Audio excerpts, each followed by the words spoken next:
to have you all here with us this evening. Obviously, it's a special night, and we look forward to celebrating you all. And we will start our meeting with our roll call. Okay, council members Caulfield. Here.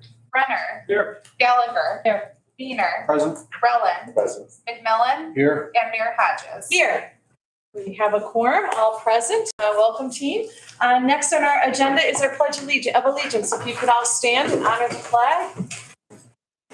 I pledge allegiance to the flag of the United States of America and to the republic for which it stands, one nation, under God, indivisible, with liberty and justice for all.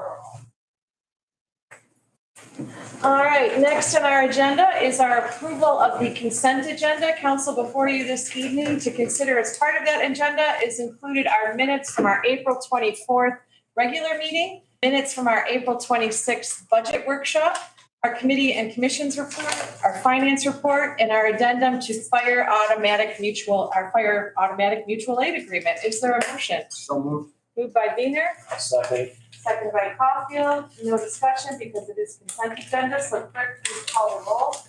Councilmember Caulfield. Yes. Brenner. Yes. Gallagher. Yes. Wiener. Yes. Rowland. Yes. McMillan. Yes. And Mayor Hodges. Yes. Motion carries. We have a approved consent agenda as noted. Next item on the agenda is our public comment portion of the meeting. For those of you that are familiar with these meetings, you know this is the favorite part of our meeting because it's our opportunity to be in dialogue with our community and to be in partnership with you. So we encourage you to be engaged. I'll remind you all that you do have 3 minutes to speak. And the only reason that is because it's good meeting management and it's a best practice. So it is important to set that time limit. We just ask that you share your name as well as your street. And I will also point out that this public comment is for agenda items only. There will be a second public comment at the end of the meeting at which time you can speak to any items that are not on the agenda but are on your mind. So with that, I will open the public comment portion of the meeting. City Manager Seisling will manage our clock here. Is there anybody who would like to speak? I'd like to say something. If you could approach. My comments on the agenda. Okay, what is the item, the topic? Well, it's regarding our relationship with DT. That would be the second public Okay. comments. Thank you. So with that, I'm going to assume that there is no additional public comment and you're all here for fun reasons tonight. So thank you for that. Which is the next item on our agenda. We're doing presentations this evening for our Arbor Day poster winners. I believe that means on deck is Pat Deck, and perhaps Councilmember Rowland as our liaison to our beautification commission. I know we have Mr. Coulter with us as well. So I'll let you all amongst yourselves decide who should take the ball from here. No, I think it's understood that I will take the ball. All right, Pat. We won't argue about that, but I am very pleased. No, I'm just kidding. I'm very pleased to be here, and I want to say good evening on behalf of the Park Beautification Commission. And I'm very pleased to say we have some of our members with us here tonight. Ken Claxton, would you stand, please? He is the chairman of our commission, and Cheryl Goss, who is a member of our commission, and Lisa Tiles, who is a member, and of course, Vikas is a representative to our commission from City Council, and Brian Coulter, our city forester, is a representative from the city. So we're very pleased to have all of these people with us here tonight. All right. My name is Pat Deck, and I'm the chairperson of the contest. Actually, I've done this for a lot of years. And How many years, Pat? you know what? I was wondering about that myself. I think it's getting close to 35. It's rather strong.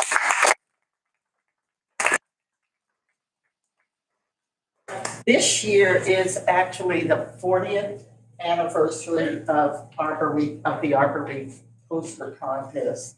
And it's also the 40th year of being awarded the Tree City USA designation, correct, Brian? I hope that's correct. And this contest is an integral part of that designation because it fulfills one of the Tree City requirements. There are others. Brian, do you want to say anything about the other requirements? There's 4 criteria that need to be met to become a Tree City USA. And this one here we're doing tonight is celebrating Arbor Day. Another criteria is you have to spend at least $2 per capita on tree maintenance. And you have to have a tree ordinance, which we do. And we just actually redid last year, made it better. And what's the third one? Yeah. But the most, this, Yeah, it's you. having a safe work or city tree board. But in our city beautification commission acts as the tree board. But really the most important thing is to appreciate and celebrate Arbor Week and Arbor Day. And we do it through the poster contest. And we give each 4th grader a white pine seedling as well, which is the state tree of Michigan. Thank you, Frank. The reason we honor trees is because they are absolutely vital to the well-being of humans and the planet. They are nature's largest and oldest living things, and whether it's the air you breathe, the food you eat, beauty for the eyes, shade from the heat of the sun, fuel for our homes, or inspiration for our spirit, trees provide all these things and so much more. We can truly say that trees are not only terrific, they are transformational because of all that they do and add to our lives. The Arbor Week poster contest is a wonderful way to educate our school children, specifically our 4th graders, and also to educate the community on the value and benefits of trees. This year, we had 98 participants in the Arbor Week poster contest, and we wish to acknowledge the teacher, Jane Nugent, who had the highest level of participation among all the students. She had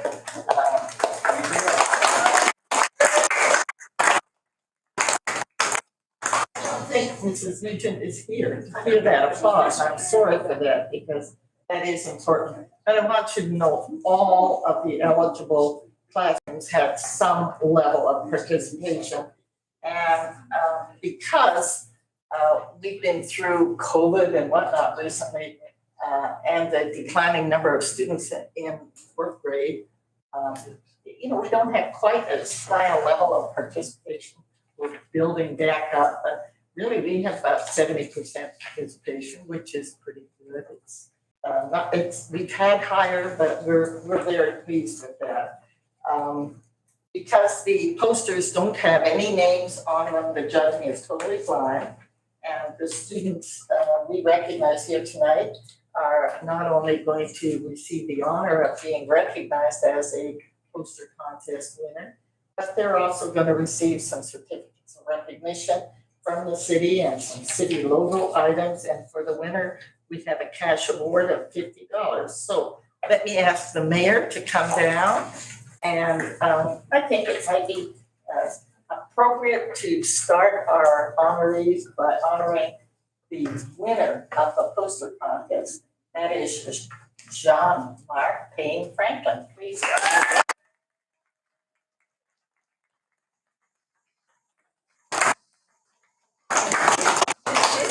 This guy is a pretty amazing artist. Take a look at that.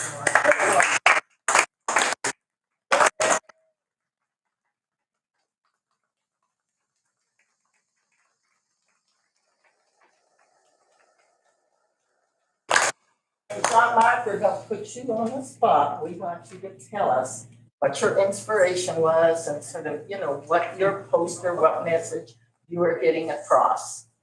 I didn't really think about that. Just tell them why you wanted to do it. Tell them about the trees. I don't know. What did you use to color? I forgot. Well, I will tell you, he has a combination of marker and crayon. He did a beautiful job. what's really special about the tree is what's in the front. Tell us about that. So I started this because without trees, well, we couldn't breathe. Very good. And it's a heart, isn't it? And what did you write inside that heart? Earth soul. Say that again? Earth soul. Earth soul.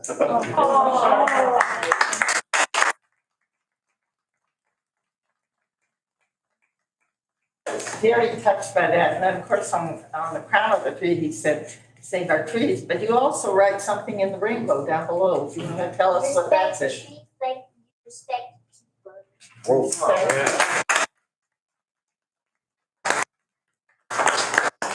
Okay, Jean-Marc, our mayor has something special for you. Do Jean-Marc, you gave us so many special things. We want to give you something special. There's a beautiful certificate for you.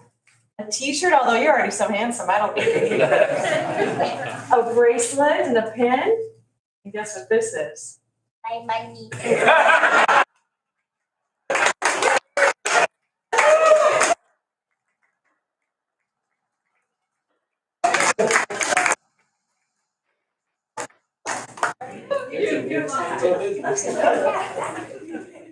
All right. It's a good dancer. All right. Now, our next winner is going to be Grace Williams.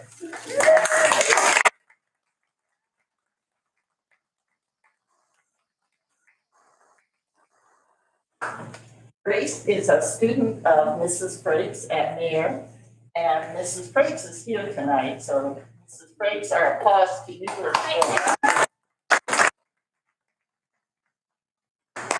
You know, Grace just did this really exceptional poster with a watercolor with two trees sort of intertwined. So can you tell us what you were thinking when you did this and what you wanted to show?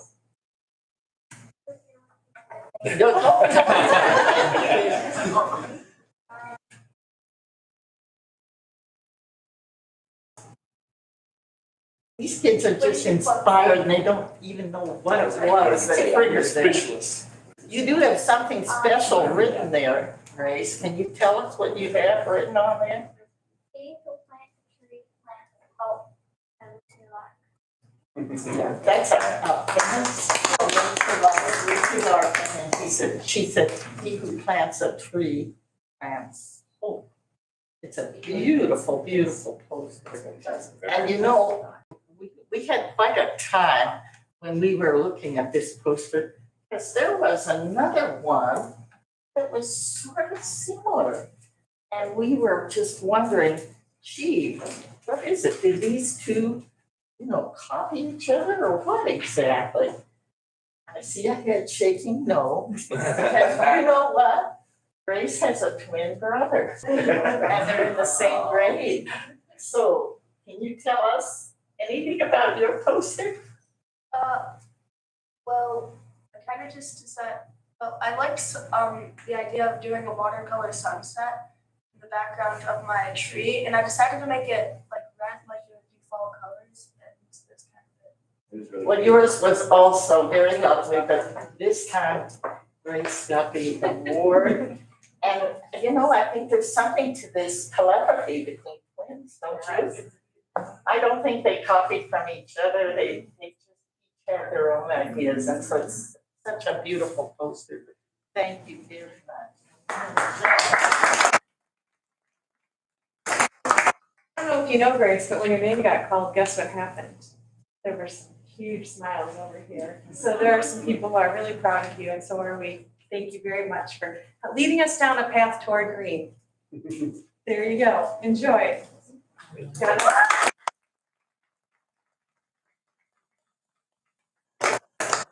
Well, our next runner-up, unfortunately, is not here, and I'm not sure what has happened because everybody got a little at Niagara Falls, so I hope everything is okay with them. But this was a very, very lovely poster, and if you want to hold that. And the student who was the winner of that, or who's the artist of that poster was Sarah Maxwell from Deferred. And she's in the class of two teachers teach that class jointly, Mrs. Rose and Mrs. Rowless. And the interesting thing is, her poster also had a heart in the front of the tree. It said Happy Arbor Week. Inside every tree is a home. And you see all the critters all around the tree and in the heart of the tree that call the tree their home. Lots of kitties, I might. Well, we'll leave it here on this table.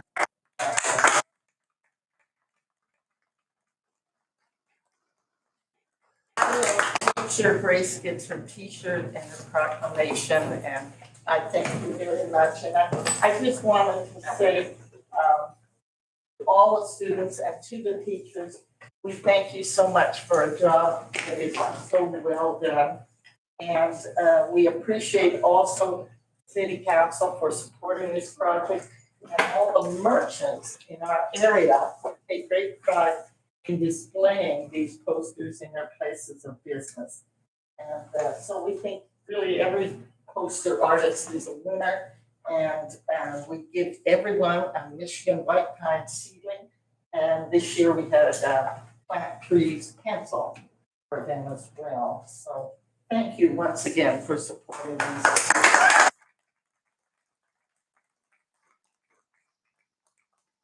Can I quickly just say thank you, Pat, for all the hard work. Yes.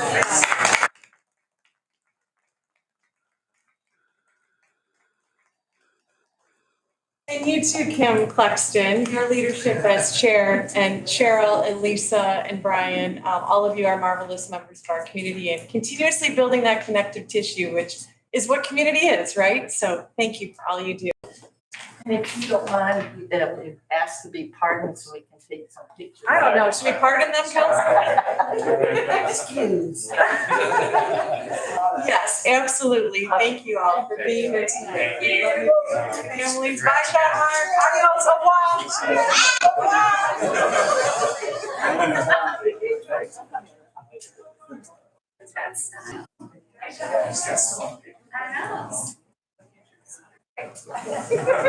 Okay, now sorry, Nick, but move to the boring stuff of the manager's report.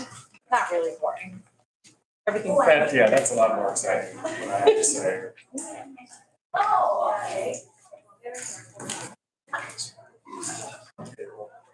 Thank you, Mayor Hodges and members of council, for your review. I'll just have a couple brief highlights of what's gone on the last couple of weeks since we last met. Tomorrow, the Downtown Development Authority is meeting with GEMA Studio. We're holding an engagement session for the board and public to review concept drawings. They're online right now, as well for thoughts or ideas regarding the campus area. So that's public safety, city hall, library, greenery and infrastructure, and as well as walkability. And so I look forward to a good discussion tomorrow. We are having a primary election, so that'll be taking place Tuesday, August 8th. And so that'll eliminate one candidate for running for council. And so I know Clerk Bachman and the staff will be working hard at that. So we're getting ready there. Audit. So the city sent out an RFP for audit, and we did get 3 answers back. So I presume we'll be bringing that to city council, probably at our June council meeting. And so look forward to that. As well, that we resubmitted our project plan to Eagle for the Drinking Water Revolving Fund. If you recall, initially when the city first applied, this was around $30 million, which there were 4 project areas within the city we were targeting. To reduce scope and see if we could get a higher scoring level, we reduced this to project area 1, which is Weyburn, Maryland, part of Mack Avenue for $13 million. So we'll find out later in the year whether there is an award or not. And so we wanted to try that strategy for competitiveness. Then 2 other small updates. If you had seen some activity at the Stop Center, the Urban Renewal Initiative Board sent to the City of Detroit regarding structural integrity of, there was a wall that was facing on the Detroit side, so you might have seen some activity. They were authorized by the City of Detroit just only on that wall itself and to clear the rubble. And then exciting news, but mark your calendars for open house of the Public Works Building at DPW, which will be May 22nd from 4 to 6:30. And so we look forward to touch a sewer vac truck and, everything else with Public Works and looking at an awesome building. So that's all I have for now. Questions or comments? Any questions for our city manager? Yes, Mr. Rowland. Quick question on the Civic Campus parking lot. Yeah. Will that be reviewed and approved by planning commission and city council or? So that one's just, the DDA, when we went into that, it's, let's look at a future idea. What could be some concepts? There may be some things that we can do and can't do because of budget. So it's simply just an idea. If we were to do everything, then I think, there could be further planning commission review, but it's just kind of sparking ideas. Concept. So pretty much. Perfect. Yep. Thank you. Anything else? We really encourage the community to actively, Yes. and the survey's closed. Yep, however, and right? we did have a lot of good responses to the survey, which was helpful, so we really appreciate that. And again, just it's nice to kind of create a vision and a future. We want to increase our presence here around the area. So I think it's important, and we're just going to continue that front. All right, thank you, City Manager. Good work. Next on the agenda is our public safety report. I believe Chief Gerald's on vacation, and we have the good fortune of having Deputy Chief Bostock with us. Welcome. Thank you, Mayor. Good evening to you and members of council. I do have a few items to update you all on. First, the department has just completed and submitted a grant application to the Department of Justice as part of their COPS hiring grant. I'd like to especially thank PSO Chris McClevich and Lieutenant Calvin Conair for their time and dedication in getting this submitted and that all the I's dotted and T's crossed before the May 11th deadline, which is coming up. Other grants coming down the pipeline are going to be the assistance to firefighters grants, which we fully anticipate to apply for. And as you all know, May is Law Enforcement Appreciation Month. Law enforcement officers put their lives on the line every day to keep you and I safe. We are very fortunate to live in and work in a community that supports and recognizes their public safety department, not only 1 month a year, but at 12 months a year. So we thank you for that. Just a quick update on which probably is on everybody's mind is the home invasion that happened on Friday morning. First and foremost, our thoughts and prayers are with Jane Yamazaki and her family in the hopes that she fully recovers from the assault that occurred in her house morning of May 5th. Today, the suspect was arraigned on charges including home invasion, assault with intent to murder, and felony firearm. Cash bond was set at $2 million, and she is currently in the Wayne County Jail awaiting her next court date. At this time, we don't believe that there is any further danger to the community. This was an isolated incident. However, we don't believe that it was random at this time. We're not going to get into any specifics. I would like to take this time to quickly thank and acknowledge not only the work of our officers here at Public Safety, our EMTs that made the scene, our detectives, and our partners in law enforcement with the Detroit Police Department, their commercial auto theft unit, Michigan State Police Crime Lab, crime scene techs, and the Wayne County Prosecutor's Office. So this case is still fresh. We're still investigating. It's fluid at this time. So any further comments or specifics on the case, we really can't get into. But I will say that we are on the right track. We do have a long way to go before justice is served, but we are trending in the right direction. Answer any questions that I can. Well, and Deputy Chief, I need to share with you, I've spent some time with the family and they could not be, in fact, the words they used were they're profoundly grateful and profoundly impressed by the acumen, the professionalism, and the care and concern that our team has shown. So once again, our hats are off to all of you for protecting our community and ensuring that it remains that way, a safe place to live. So thank you very much for that. Other comments? Just a comment to say job well done. And thank you for your continued work to protect our community. You had mentioned the grant for training for public safety officers. Is this money's always available for a short period of time? Would you just give a little background about what that money is and what it's for? So the grant that I specifically mentioned just now is for the Department of Justice to hire and retain officers. They will pay the full salary and benefits for the first 3 years. If the intention that the city would continue to hire or to retain them. So that's the COPS hiring grant through the Department of Justice, and that grant is cyclical. So when they have the money, they will allow us to apply for these grants. And the same goes with the firefighter grants. It's the same premise, but instead of law enforcement officers. So any of the new hires that we would bring on, we, at this moment in time, until funds run out, would be eligible to receive full funding for their training as well as their salaries during those periods of time where they're training for fire as well as for police, public safety. That depends on when the grant would be, my understanding, when it was granted, when it would have accepted, get the grant. And then we could go going forward, anybody that we would hire and train would be covered by that. It wouldn't be retro. How, is this a new opportunity or has this always been in place? It's not new, but it comes to be when the Department of Justice has money specifically for this purpose. And the way police work is now in law enforcement, attracting new officers, the retaining officers and keeping officers, good officers within your department is a challenge, not only at the local level, but at the state level and the federal level. So they realize that and they see, what we need to do, and we need to encourage people and show people that, we're committed to public safety, we're committed to investing in them, not only as recruits, but to keep them on board and to retain them and work in an environment like ours. Thank you for that. Any other questions? Thank you, Deputy Chief. Next on the agenda is our unfinished business. We have a public hearing to consider a resolution to vacate an alleyway. So council, before you would be a resolution to vacate a portion of the north-south alleyway between 1166 Maryland and 1166 Lake Point. Prior to considering that, we are required to hold a public hearing. I'm assuming Mr. Rothie is going to do some table setting for us before we open that hearing. Sure. Welcome to the podium. Looking forward to hearing details. Yes, thank you, Mayor, and good evening, everyone. Council. I've actually got two items on the agenda that involve alleyways. This first one is what the public hearing is about. So it's essentially two procedural votes.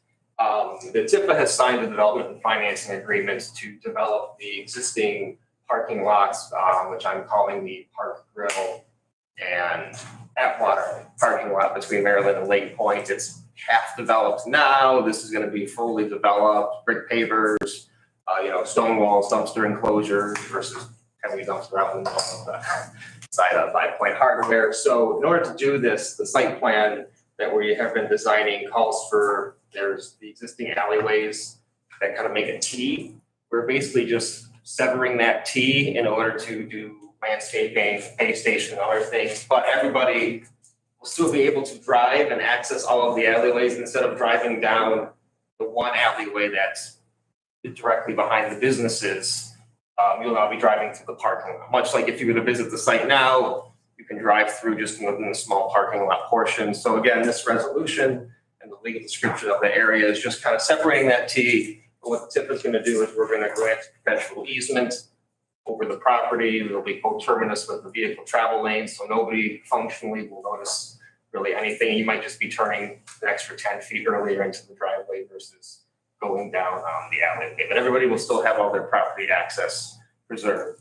Happy to answer any other questions, and also we can conduct the public hearing before this can be considered further. So why, is everybody okay with holding questions till after the public hearing? All right, thank you, Mr. Rothie. With that, we will open the public hearing for this item, which is the resolution to vacate the alleyway at between 1166 Maryland and 1167 Lake Point. Is there anybody who would like to be heard on this item? Okay, with that, we will close the public hearing. I'll open the table up once again to my colleagues to see if you have any questions for Mr. Rothie or discussion. And actually, perhaps we could start by getting the motion on the table. Motion to approve. Started by McMillan and seconded by Wiener. Any discussion? All right, yes, Mr. Quick Rowland. question, what's the ETA? The building permit has been applied for, It should be issued later this week or next, and then like you see activity in the parking lot behind the Brine Oyster Bar, they're kind of gonna be happening simultaneously, both projects, the same design, same contractor, essentially. What's the timeframe? Next few months. Okay, So before the end of summer. Yeah, we'll see construction during summer. No, I never like saying end date, but it'll probably be later in summer, early fall, but yeah, definitely gonna be construction happening over summer. Is it, and I know you shared a rendering with us a few months ago. Is that still accurate? It's largely the same, yeah. So, because I know there's a big crown in the cement, the paved version. There's a big crown in there, right? That part of the real parking lot, right? Yeah, Is that gonna stay crown or are you gonna knock out? there's extensive ground leveling and balancing that's There will gonna be. occur, So we yeah. may So have to break it's not all gonna be that. the hump that it is currently. So is that all gonna get taken out? Yes, or figured with, this is beyond my area to answer. Yeah, no, I didn't know if they would Yeah, take no, it's out gonna what was be, there. no, we have grade requirements with parking lots, ADA compliance, all of that's good. And we're gonna slope it so that it drains away from all the residential properties and into the permeable paver stormwater system. They're actually gonna be extending the stormwater to Maryland, and putting it in the rear alleyway, which we're actually gonna talk about next, to help disconnect those businesses along the way. Also, Thank you. Thank you, Warren. All right, clerk. Okay, council members Caulfield, Yes. Brenner, Yes. Gallagher. Yes. Wiener, Yes. Rellin, Yes. McMillan, Yes. and Mayor Hodges. Yes, motion carries. We have a vacated alleyway. Thank you, Mr. Rothy. Next up is new business, approval of the right-of-way access and maintenance agreement as presented. Would you like a motion? Perhaps we'll get that, or would you like to share? you're the chair. Go ahead, give us. Okay, I'll give a quick overview. So again, if I use my crude diagram here, we separated the alleyway. This alleyway still is going to be retained. What we're doing though is we're gonna be encroaching upon it, shrinking the width a little bit. It'll still be passable by vehicle traffic, but we're gonna be installing curbing, landscaping, other types of materials. A few months ago, the council actually approved a very similar access and maintenance agreement on the other parking lot being developed by the Cottons behind the Oyster Bar. So this is largely the same agreement, although in this case, the property owner who's gonna be installing the encroachments is the TIFA, so that's why this agreement is between the city and the TIFA. Only the city council has control over the public right of way, so only you can grant this encroachment. And again, largely the agreement is substantially similar to the one that was approved a few months earlier, at least in form. Obviously, it's a different location. Thank you. Council, is there a motion you would like to present to So approve? Moved by Wiener, seconded by Caulfield. The motion on the table is to approve access and maintenance agreement with the TIFA as presented and to authorize the city manager and city clerk to sign the agreement. Is there any discussion or other questions? Clerk, please call the roll. Council members Caulfield, Yes. Brenner, Yes. Gallagher. Yes. Wiener, Yes. Rellin, Yes. McMillan, Yes. and Mayor Hodges. Yes, motion carries. Thank you, Mr. Rothy. Mayor Hodges, I could just. Yes, please. Yes. Okay, exhibit B. I didn't print out for myself, but Well, and at some point, we really do need to commit to some technology in this Yeah. room so that We we can talked about, see yeah, presentations yeah. and I think the community would appreciate that. It would help the discussion, so let's make that Can you happen read at this some one? point. This is kind of tough to read. Can you read this one? Council, Same one that they gave us. The first time after the first one was in color, a little bit bigger. Well, I know, but I mean, the layout's. Yeah, yeah. Everything's the same. Your eyes are a little better than mine. Sorry, a lot better. All right, thank you all. Next item on the agenda is ordinance number 239, buildings and building regulations. You again, Mr. Rothy, huh? funny how we jumped right Go That's right. All right, before you this evening is ordinance number 239. This is a complete revision of chapter 7, buildings and building regulations. It's pretty extensive. I put a lengthy memo together explaining what changed, what didn't. The ordinance committee reviewed this. There were some tweaks that we wanted to make with enforcement of the International Property Maintenance Code, which is why this, even though the ordinance committee approved this in April, that's why it took this long to get to council. We incorporated the feedback from our building official. And at this point, again, without reading through my memo, I'm happy to answer any additional questions that council may have at this point. All right, before we enter into discussion, can we get a motion on the table to adopt ordinance number 239 as presented? I motion. Mayor Pro Tem Caulfield, seconded by Wiener. Is there any discussion? Or Mayor Pro Tem Caulfield, I assume you've had an opportunity to look at this in your Yeah, we- capacity as chair of the ordinance committee? Yes, and hats off to Warren and our building department for really digging. This is a large rewrite. Not too much has been changed. It's more of just an update so that it makes it easier for residents to follow these codes, find them. The end goal is once we get our entire code book written, it'll all be online, be able to search, find out instead of having to come in and get printed paper. But no, a lot of work. It really is just a lot of great upgrades to this and better enforcement. So, and the whole committee, we reviewed that April 4th. Yeah, about an hour and a half went through it. So Excellent. Thank you to you and the committee. Other questions? thank you. It's what, 100 pages or so? Should I start reading it out loud now? You can go learn about mine. I'm gonna go grab a water. All right, I'll assume you all read it. So again, the motion in front of you is to adopt ordinance number 239 as presented. Clerk? Councilmembers Caulfield, Yes. Brenner, Yes. Gallagher, Wiener, Yes. Roland, Yes. McMillan, and Yes. Mayor Hodges. Yes. Motion carries. We have a new ordinance number 239. Thank you, Warren. Appreciate your time and your Thanks, Warren, again. All right, next on the agenda is the resolution to apply for Protecting Michigan's Pension Grant Program. I see we have Ms. Moyer, who would like to, I'll take it. Mr. Seisland, all right, would you like a motion or? Yes, please. Okay, the motion before you, council, is to adopt the resolution to apply for Protecting Michigan Pension Grant Program funding as presented. Motion to approve. Moved by McMillan, is there seconded by Gallagher? Mr. Seisland. Yes, thank you, council and the public. So this is part of, in 2022, the state of Michigan created for the first time ever the Protecting Michigan Pension Program. This is to assist underfunding municipal pension systems. Grosse Pointe Park maintains its defined benefit, or DB for short, plan with MERS, which is the Municipal Employees Retirement System of Michigan. And we've annually funded our annual required contribution every year that's required of MERS for the pension system.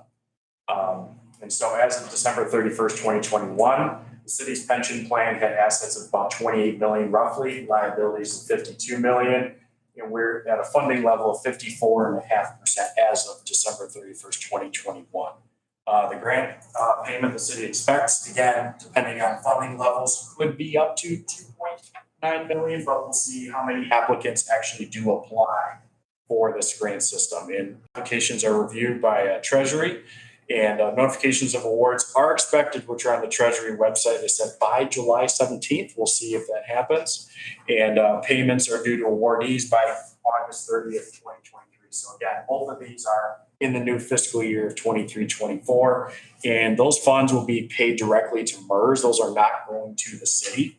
And so they go just straight to the MERS system. They're not going to go into our budget and then expelled out. So again, what we have attached is the resolution, the grant application document, the grant affidavit, and a little FAQ for everybody who wants some fun reading of pensions and grants.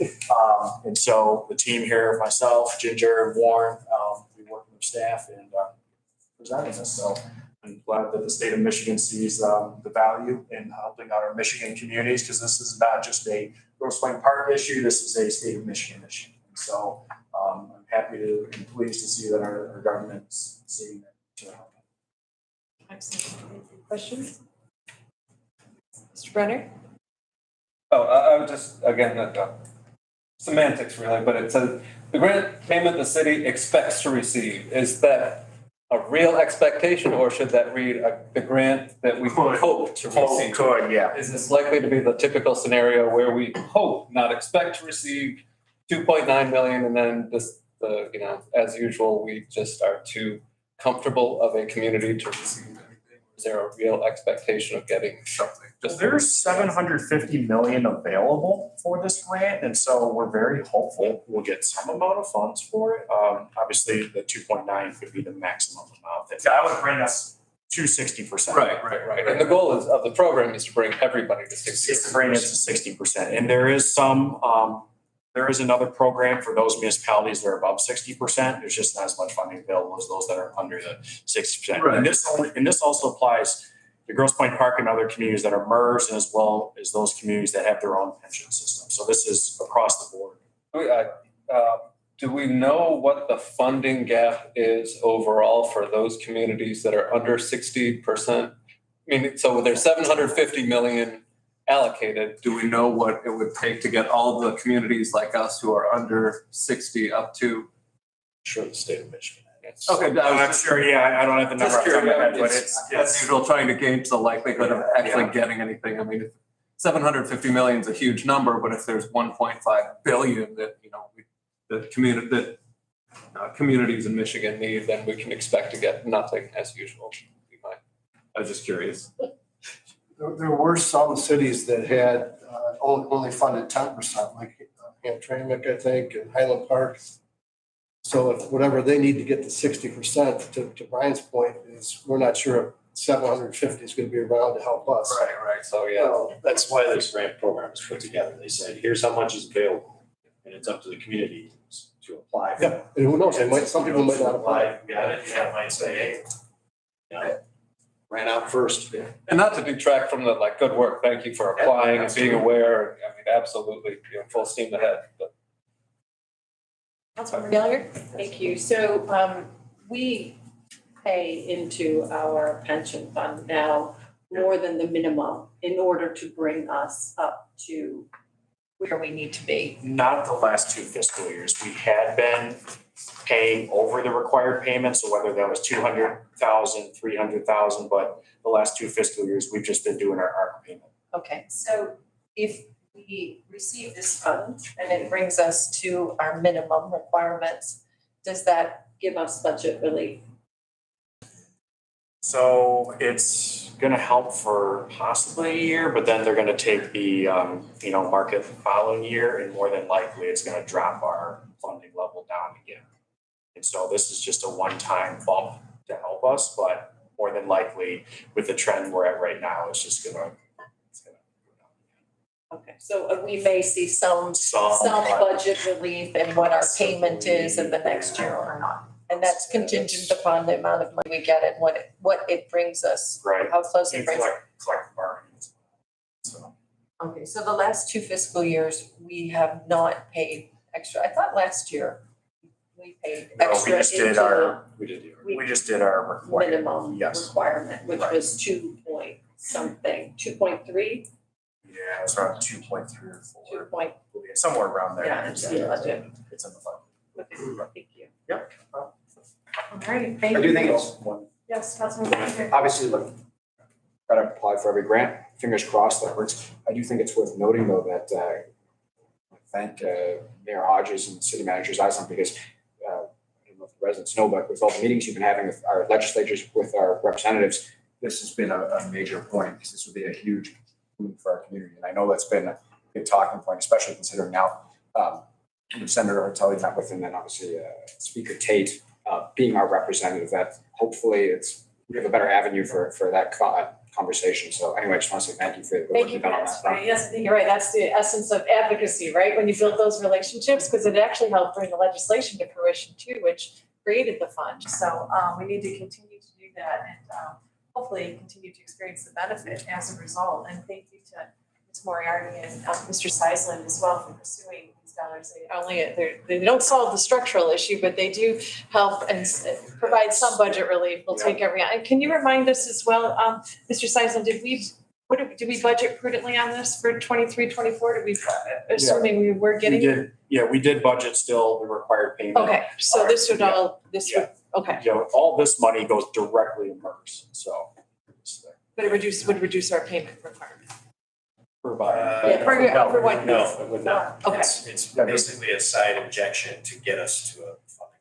Oh, but it would be something that we wouldn't have to pay. It would be something that would be brought in on behalf of, it's monies that a fund is available. We apply for that fund.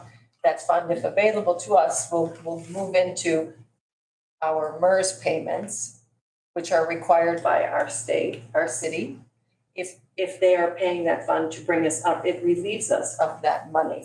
I think the basic question is, right, Well, our payment for should be about so- 2.9. Yes, it's a I just want to be clear about the grant. The grant is the infusion of cash that comes from farmers. That's it. The amount of our requirement for a payment for fiscal '24 that's set in the budget has already been determined by the last actuarial report. Part of the requirements of the grant is that we continue to fully fund the ARP. A required payment. Yes. So the 2.3 that is in the budget will be our fiscal year '24 required amount. And this infusion of cash and the dependence upon how the market performs, the discount rate, the mortality tables, all of the things that go into that along with the 5-year smoothing may impact the amount of the requirement for fiscal year '25, which will be in the next actuarial report. And there's variables in there that will determine that, obviously. Other in other areas. Okay, excellent, thank you. Okay, council, any additional questions or can we call the question? All right, clear. Councilmembers Caulfield, Yes. Renner, Yes. Gallagher, Yes. Weiner, Yes. Rowland, Yes. McMillan, Yes. Mayor Hodges. Yes, motion carries. Thank you, team. Next on the agenda is approval of the water main project agreement with St. Clair of Montefalco. Mr. Seisman? Yes, thank you, Mayor and Council. And so this has been brought to council before. What this covers, again, is a partnership between St. Clair Montefalco and City of Grosse Pointe Park. We have a city water main that goes within St. Clair Montefalco's parking lot. And St. Clair has committed to, at its sole expense, to repave the parking lot as well as disconnect and actually create like a retention basin under the parking lot for holding rainwater. And so working with St. Clair and their attorneys and our attorneys, we thought this agreement as bids have been approved. And so we just wanted to bring up a couple things in the agreement, which was signed by both parties. Removes the RTSC as a party, makes additional changes reflecting the status of the project, design, permitting, bidding work, and restructure the payment process in which the city will now pay the contractor directly for the water main work rather than reimbursing St. Clair, changing hands. We figured it'd be easier. We'll just go ahead and pay Nagel Paving, that's why I said pave. So that's where we're at today. And so I know, I've been working with Councilmember McMillan regarding this, and he's been working with the parish as well. And so, Marty, do you have any comment or thoughts from the St. Clair group? And I just think it's a great example of two entities working together for one common goal. And I wish there was more of this within our city. But hats off to you and your team of making this happen. So it's exciting. And some of the things that were going to be disconnected, that we didn't think were going to be disconnected are. So it gets better every time, right? So it's good. Win-win, yeah. All right, council, we can get the item on the table as a motion and then enter into any additional discussion you would like. The motion is to approve the agreement as presented and to authorize the city manager to sign the document. Is there a motion? Motion. Moved by McMillan, is there a second? Second. Seconded by Wiener. Any further discussion? Yeah, I just wanted to actually build on what Marty was saying, that, attaboy to Nick and, the crew working on infrastructure. I mean, it's smart, it's awareness of what's going on in our community, being able to take advantage of efficiencies. They're busting up the parking lot. We're able to get in there and basically at a discount, get some of the work done that we wanted to get done underground because we have this massive amount of work to get done that we don't have the money for.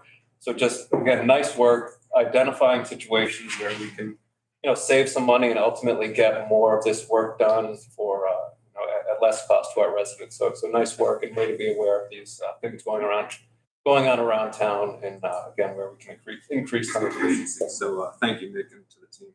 Well, I think the other thing it does is it mitigates our need to use the EERB at any point as well by continuously optimizing the system. So that's a huge consideration as well. Mr. Rowland? Yeah, Sencog was talking today on their launch about dig once, and that's kind of what this is. We're doing a project, let's reach out and see what else is going on. Right. Sometimes you can't do that because DTE comes in and quickly does stuff, right? Here.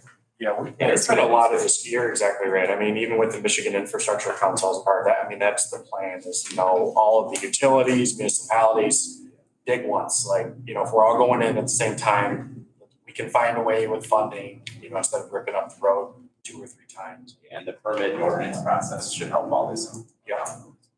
Thanks for all your work.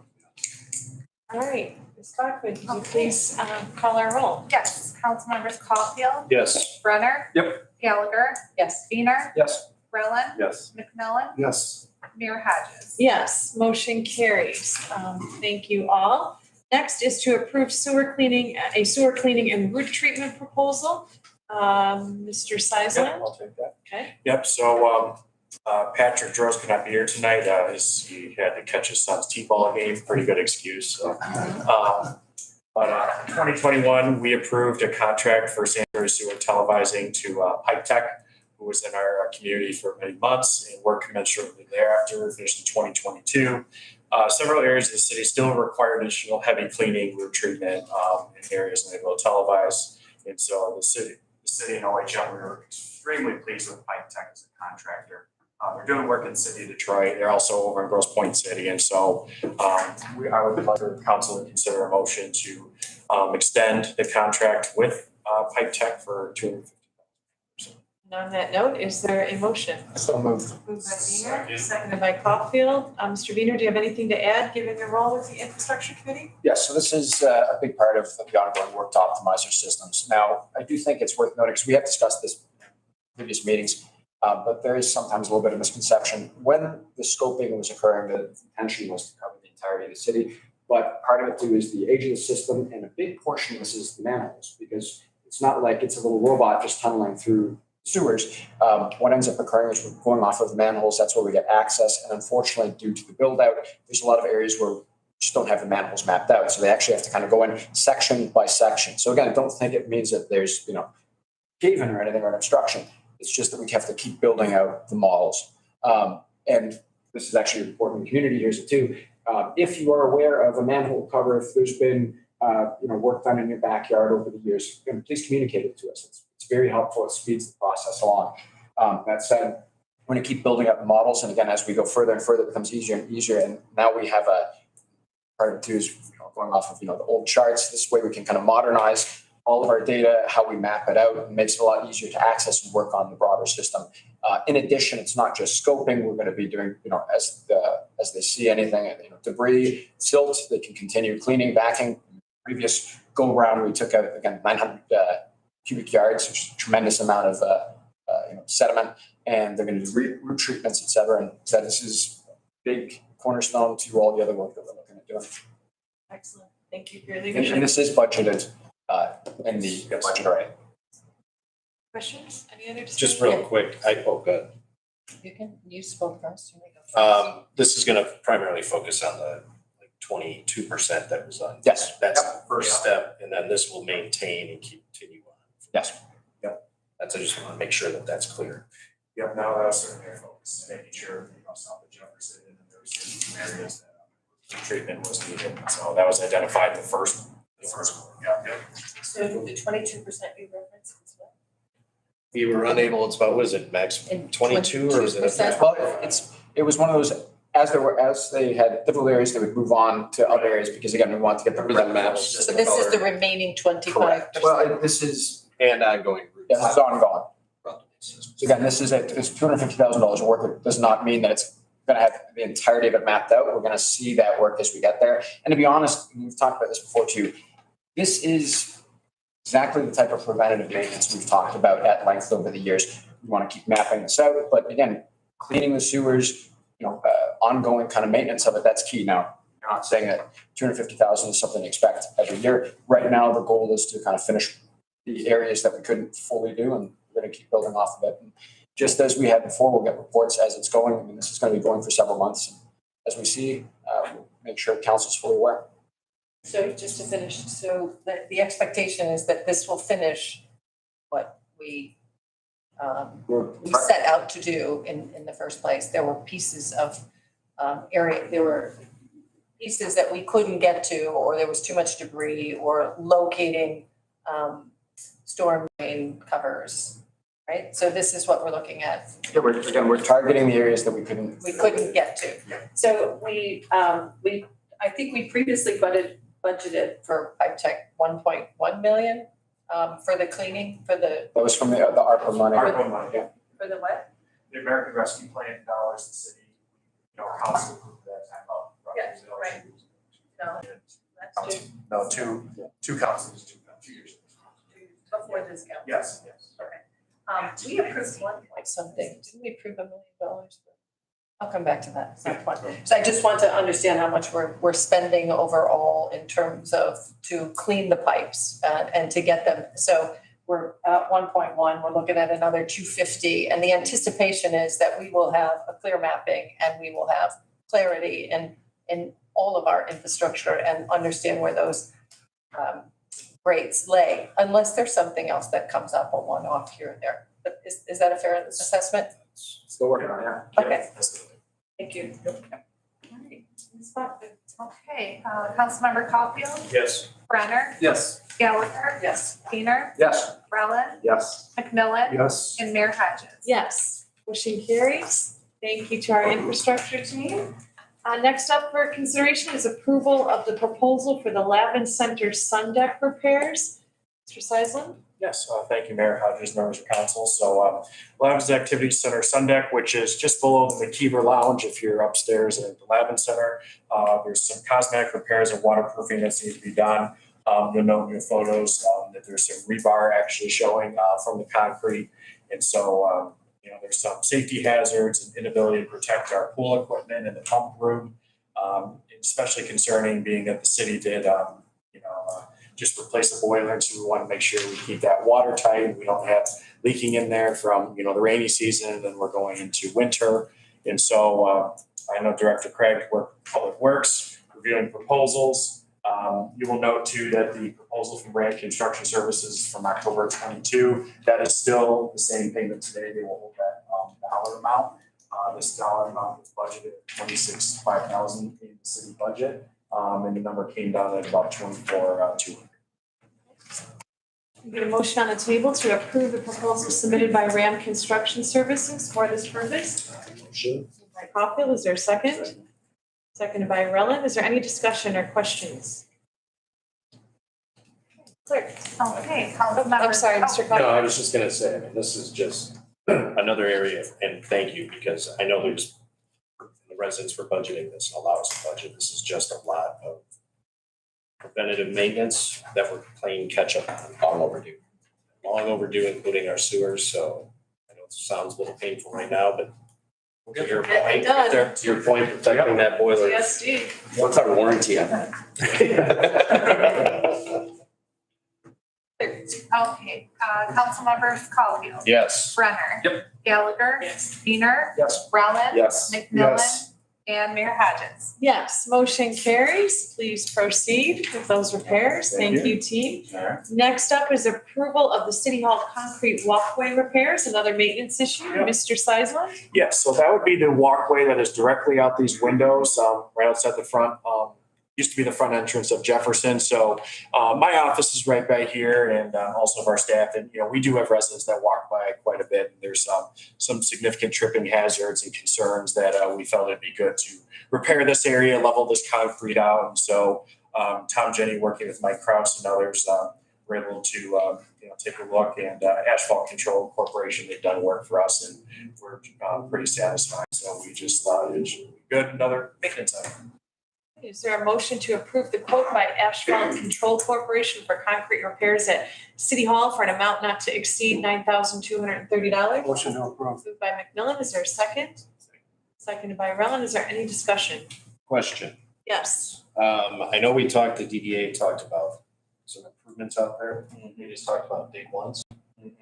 Just want to pay for asphalt, and then all of a sudden we're tearing it up to put in a rain garden. That rain garden is going to be Back over here, but wasn't there work planned out here too? So you have the concrete sidewalk right here. Right. And then there's those overgrown bushes in the front there. So as part of GMA Studio and working, the DDA has discussed maybe budgeting wise, we rip out those shrubs in that area. And so But this wouldn't, I just don't want. This would not I'm fine impact- with this, I yeah. just want to make sure we're this not does not impact. ripping up this. We're not, no. Then we're gonna be, then we have a new design and we're gonna do it all over again. Locked in with the larger project. No, This has to be done now. And that's fine. I just don't want to do this now. No, yeah. Just double check and ask you. Always double check. Sure. Thank you. I knew you Good would. question, Steve. Councilmember Raylan's got. Yes, Mr. Rowland. Is there any way to ask DDA to cover this? It's in their jurisdiction. Could, but, we did have this in the budget already, so it's something that, what I could do is, as we're the whole civic campus, what I would like to, be, consider, especially beautification efforts, spend more money there, like, greenery, shrubbery, and that, so I think I can. And that's my next question is, it looks pretty bad out there. Are they gonna do that ASAP? They're gonna clean the sidewalk up pretty quickly? Coming up. So, Asphalt Control Corporation, our thoughts were, let's get that done first, and then let's start address cleaning. those. So that's in the plan too, is cleaning.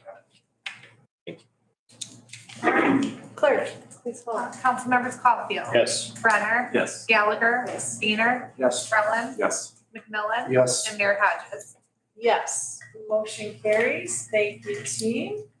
So next on our agenda here is a public hearing for the 2023-24 annual budget. Per the charter, a workshop was convened on April 26th for the purpose of discussing and evaluating the proposed budget, so that it can be presented for public hearing this evening for our friends within the community here.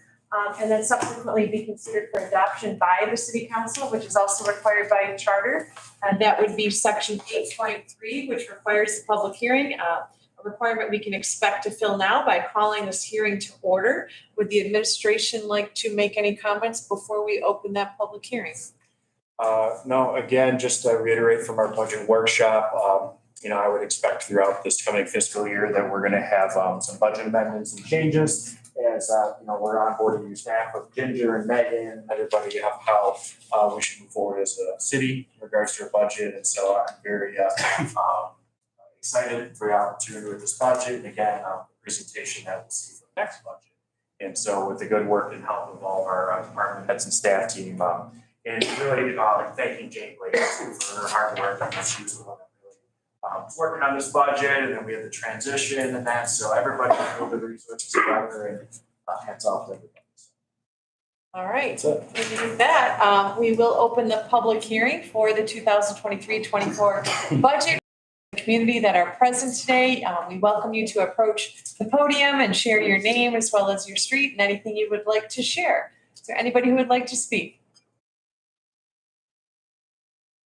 All right, seeing nothing, we will close that public hearing and move on to the series of consideration that support the budget process. The first of which is the 2023 tax rate request. The appropriate motion would be to approve the City of Grosse Pointe Park 2023 tax rate request and authorize the city clerk and city manager to sign the L-4029 form and submit the tax rate to Wayne County prior to September 30th, 2023.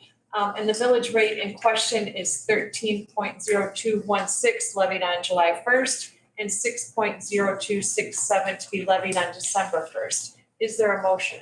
So moved. Moved by Wiener, is there a second? Second by Caulfield, is there any discussion? We're not voting on the budget now, correct? Correct. Just voting on the tax. Correct. All right, clerk, can you please call the roll on the tax rate request? Councilmembers Caulfield. Yes. Brennan. Yes. Gallagher. Yes. Wiener. Yes. Rutland. McMillan. Yes. And Mayor Hodges. Yes, motion carries, which now enables us to vote on the budget. We know where a big portion of our money is coming from, correct? So before you, council, is adoption of fiscal year 2023-2024 all funds budget. Is there anybody who would like to get that item on the table so we can move into discussion? I would make a motion to do so. Second. By Caulfield, seconded by Wiener. Mr. Seidel, would you like to lead us in discussion or get us kicked off? Or if seeing none, that's fine as well. All right. All right, discussion amongst my colleagues. Any comments? Yes, Mr. Rowland. Just want to confirm that DDA and Tifa both approved their budgets already. That's correct. Good question. Other questions, comments? I'd like to make a comment. Sure. After a workshop and studying the redistribution of funds and costs, I will be voting no on this budget. This budget is balanced on the back of our public safety road patrol, cutting $522,000 out of our public safety budget, when larceny, burglary, and car theft are up 60%, over 60% in our community. And according to the police chief, only 11% of the time are his platoons fully staffed, and 60% of the time operating at a 4-person minimum. This weekend, 2 home invasions occurred, landing 1 elderly woman in critical care. Between 7 a.m. and 11:30 a.m., we had 1 person on the road. Between 11:30 a.m. and 2:30 p.m., we had no persons on the road. This budget does not reflect the priority of protecting our community long-term, nor are we leveraging the training funds that are available through the state to encourage our public safety officers to stay with us. And also, we have expected development along our borders through the sale of property and through building up Kirchable Avenue. And I believe that it is important long-term to prioritize protecting our community long-term and not at the cost of our patrol officers. City Manager Seisman, would you like to address any of those comments? Can you repeat again the number you said of patrol officers that were on staff for, there was a time period? Between 7 a.m. and 11:30 a.m., we had 1 person on the road What day was that? during the home invasion call. And between How many people on the road? 1 person. Okay. And between 11:30 a.m. and 2:30 p.m., we had no persons on the road. These And were- none. So I think to clarify that further, we had our officers responding to the home invasion. We also had officers responding as part of the SRT team going into Detroit. And we also had also another case of a later that day over at Grand Marais, another issue. So I think to say that is because of staffing, I think is inaccurate. It is simply because of the amount of distribution that we had regarding that incident. That otherwise, but I just wanted to make sure that's understood. Our, Yeah. I received those Yeah, who'd you receive them from? directly from the police chief. Okay. So according to the police chief, 11% of the time, his platoons are fully staffed. So But he also made the comment that that's not. 60% of the time operating at 4 persons minimum. And during this weekend, we had 2 home invasions. And during those periods of time, in the same day, actually 4:30 a.m. is one, and 11:30 a.m. And during those periods of time, we had 1 person on the road or no persons on the road. But that's because they were responding. Right, yeah. Responding. So there's nobody on the road because they're all doing something, like they all got called to a house. And at This the is time, exciting. we had So should we- more. Can comment on that? I'm just saying this is not ideal for our community. And I don't support a budget that is balanced on the back of our road patrol officers. And short-sighted, one-time sale of our city assets to balance our budget either. We are not addressing our long-term strategy for our financial issues. And we are tactically, short-sightedly, in my opinion, approaching it by balancing that budget on the back of our road patrol and the cost of our public safety. So I'm voting no on this budget. Mr. Brenner? Nick, can you refresh my memory? What percent of our overall budget is dedicated to public safety? About 76%. So, It's actually. I'm sorry. It's close.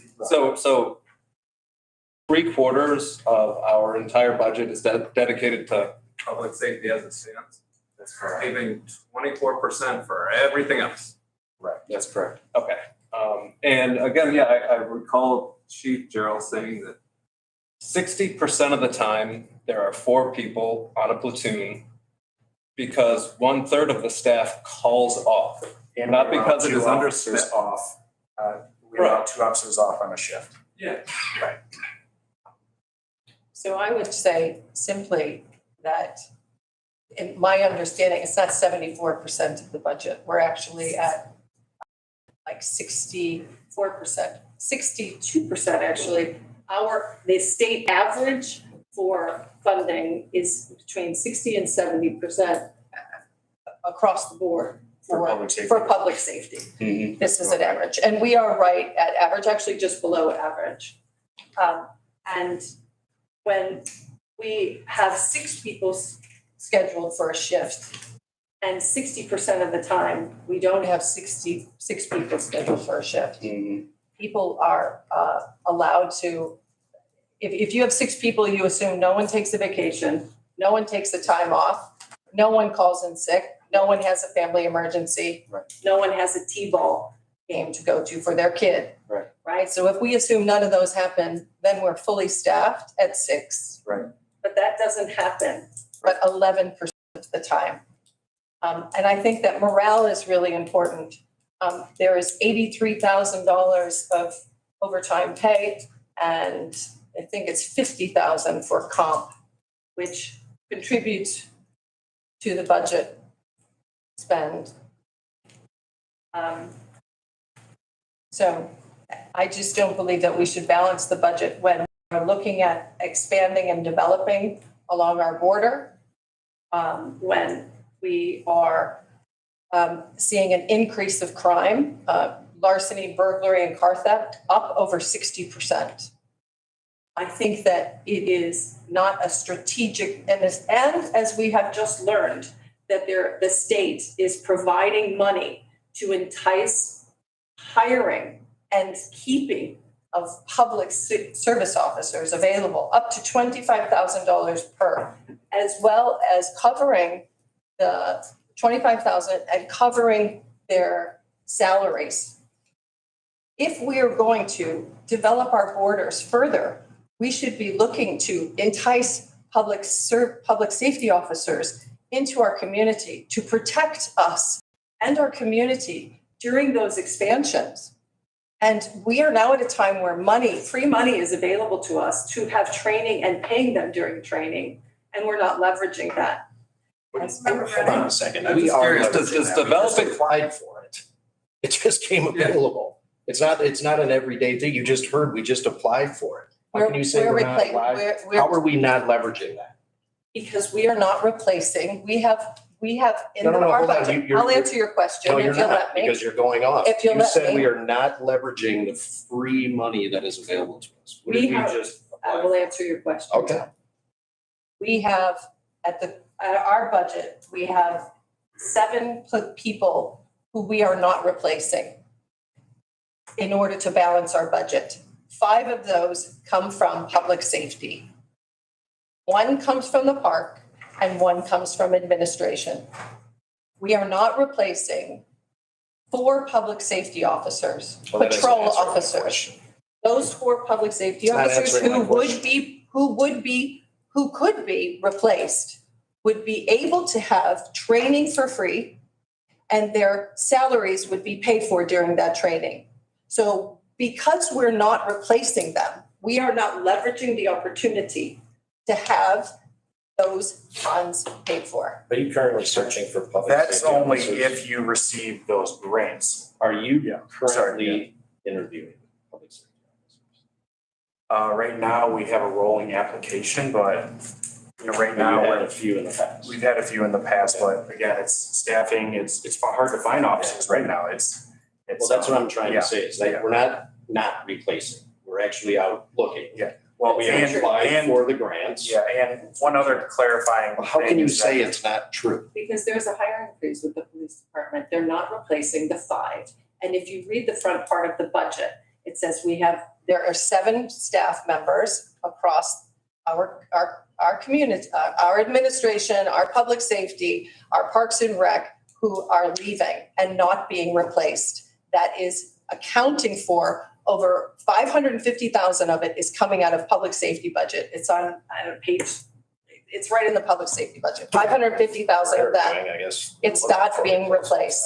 In order to maintain order, I think we should allow Councilman Beener to speak because he has not spoken yet. Thank you, So- Mr. So obviously, all municipalities are facing challenges. First and foremost, I want to say, we want to have a professional, productive council. I will point out that we had a budget workshop 2 weeks ago, and I would have appreciated more prep and engagement at that point. Like listen, I'm not denying we have to deal with things, but where was this discussion during the budget workshop? Where were the constructive ideas then, as opposed to saying, I'm not happy with the budget as it stands? Certainly, like I said, we have to deal with a lot of issues. And one of the biggest things that we have tried to, at least one of my focuses has been to try to move things into the long term.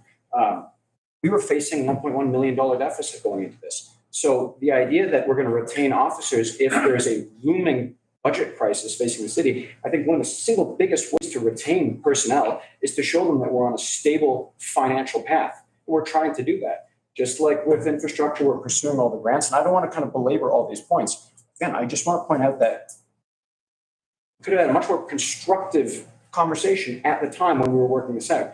I appreciate that you're going to vote no on this budget. Okay. And again, we're all ears for the suggestions. And as we've talked about before too, maybe jot them down or prep them at the time when we were trying to work on the issue.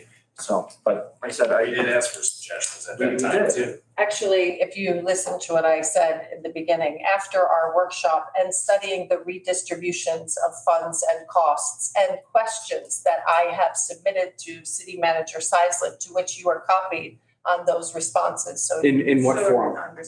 In emails? Yes. It's news to me. Okay, there you go. So. Okay. I So believe she's referring, workshop. excuse one moment, Ms. Gallagher, I believe the email she's referring to happened today. City Manager Seisland summarized some of the questions, and I think the point you're making, Mr. Beener, is all of this discussion should have happened at the. Yes, and Because we all had, there's no additional information to the table that we didn't have at that budget session. there's an expectation to be prepared. Correct. And like I said, no one's saying that, and this is a one meeting issue. We're going to be working on this ongoing. But like I said, I think the single biggest issue is getting our fiscal house in order. Again, nobody wants to be running a deficit, and I'd like to have as many officers on the road as possible. We all know what the history of the city was, how many officers there were before, but then if we bring a bunch of people on right now and then completely compromise the budget, then we're going to bring massive cuts down the road. Again, we want to have the most sustainable path going forward. I think that's one of the things we're working on. It's going to be ongoing. Well, as part of that, we're all bringing many solutions to the table, correct? We're working in partnership with management, our target in discussion with them was 6 officers, knowing that that's this year, that next year it keeps improving and getting better, and that we build the tax base in the process in order to support funding. In addition to the public safety. capital, That's been made very clear that public safety is our top priority. And all of the capital projects, as I understand it, Mr. Seisland, that were requested were funded. Yes. And we can continue to do budget amendments throughout the year as funds become available and as our efforts at long-term planning and solving our structural issues are solved. Mr. Brenner? Sorry to take this even further off the rails, but I'm really perplexed and troubled at the implication that somehow our development along the border, taking underutilized and or vacant land, is somehow going to require like additional public safety. The implication that that is somehow going to make us less safe, and that is one of the reasons why we would need more police on the on the streets. Just that implication, especially coming from a mayoral candidate, is troubling. I don't see why that is applicable to the discussion of our public safety. I think that. I'll explain it to you if you like. Can an email, how about that? No, I think that I'll take my time to respond here in public. And what I say is we are doing development to encourage activity at our border, to encourage people to come to new restaurants, to encourage people to come to what will be potentially new businesses along Alter Road. We have daycare centers. We are looking to build traffic between our 2 cities. And as such, we should be requiring that we maintain and or grow our public service as we look to expand our infrastructure, as we look to expand our businesses, we should be looking to also align that with our public safety patrol officers. We have parties at Kercheval. And if we have all of our public safety officers available and on at our parties that we throw, we have four, if we have four, a minimum, and we have them where all of our people come to participate in our public parties. But who's patrolling the roads? How many cops does doing it take for Kercheval at 6? Doesn't seem to me an inherently. All of them are there. All of them are there. Well, it sounds like a scheduling and a management. Concern about that as well. The officers themselves. I don't see a new daycare really requiring. And to make a increased suggestion, policing. Councilmember Wiener, that I am not prepared for a meeting. I take offense to that. I spend a lot of time preparing and understanding. And at the end of our workshop meeting, I specifically said, this is a lot of information.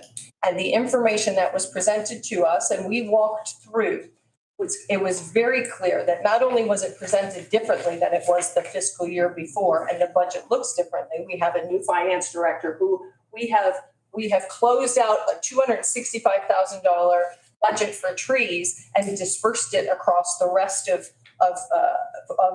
our budget. We have moved people salaries from one bucket to another bucket. It is presented in a completely different way. Buckets of money have been moved from the capital improvement, from the general fund to the capital improvement fund. It's been moved from streets and roads to the capital improvement fund. So while we had a workshop and we have gone through those explanations, at the end of that meeting, I specifically said, there's a lot of movement that's happened here, and I want to spend some time to understand that. I spoke with Nick on Friday and asked Nick questions on Friday. I asked him questions today, and he responded in email to everyone included. Did anyone else on this council ask a question about the budget? A lot. And if they did, why were, right? At the workshop and before the And workshop and after- and constantly communicating with everyone And here. afterwards. All right, I think in order to lead this, let's call the meeting, what's the terminology? Call to order. Call to order. I thought we were in order, And if but I can interrupt, I apologize, Yes. everyone. My main concern is that the city charter does require us to adopt this budget by resolution no later than the third Monday in May. There can be amendments made to the budget throughout this year, but this council has to adopt the budget no later than the third Monday in May. We're at the first Monday in May, but there are no more council meetings currently scheduled in May. So we do need to adopt a budget. That budget can be amended. But unfortunately, the charter does require us to adopt a budget. Yes, Mr. Mellon. I agree with a lot of what you said, Councilmember Gallagher. Our public safety is getting diminished, and we see that at our public safety meetings. The chief wanted more people. Police officers themselves are coming up to us and talking to us and saying, all of us are here. You know, if there's a fire, all three of us are here for 26. You know, that concerns them as well. So that is a process we need to go through and adjust.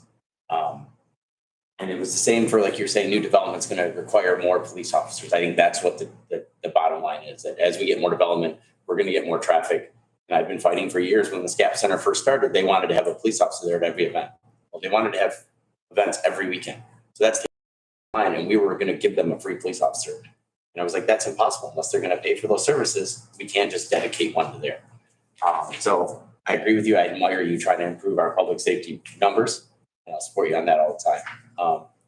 We also have been trying to increase wages for our parks and rec departments.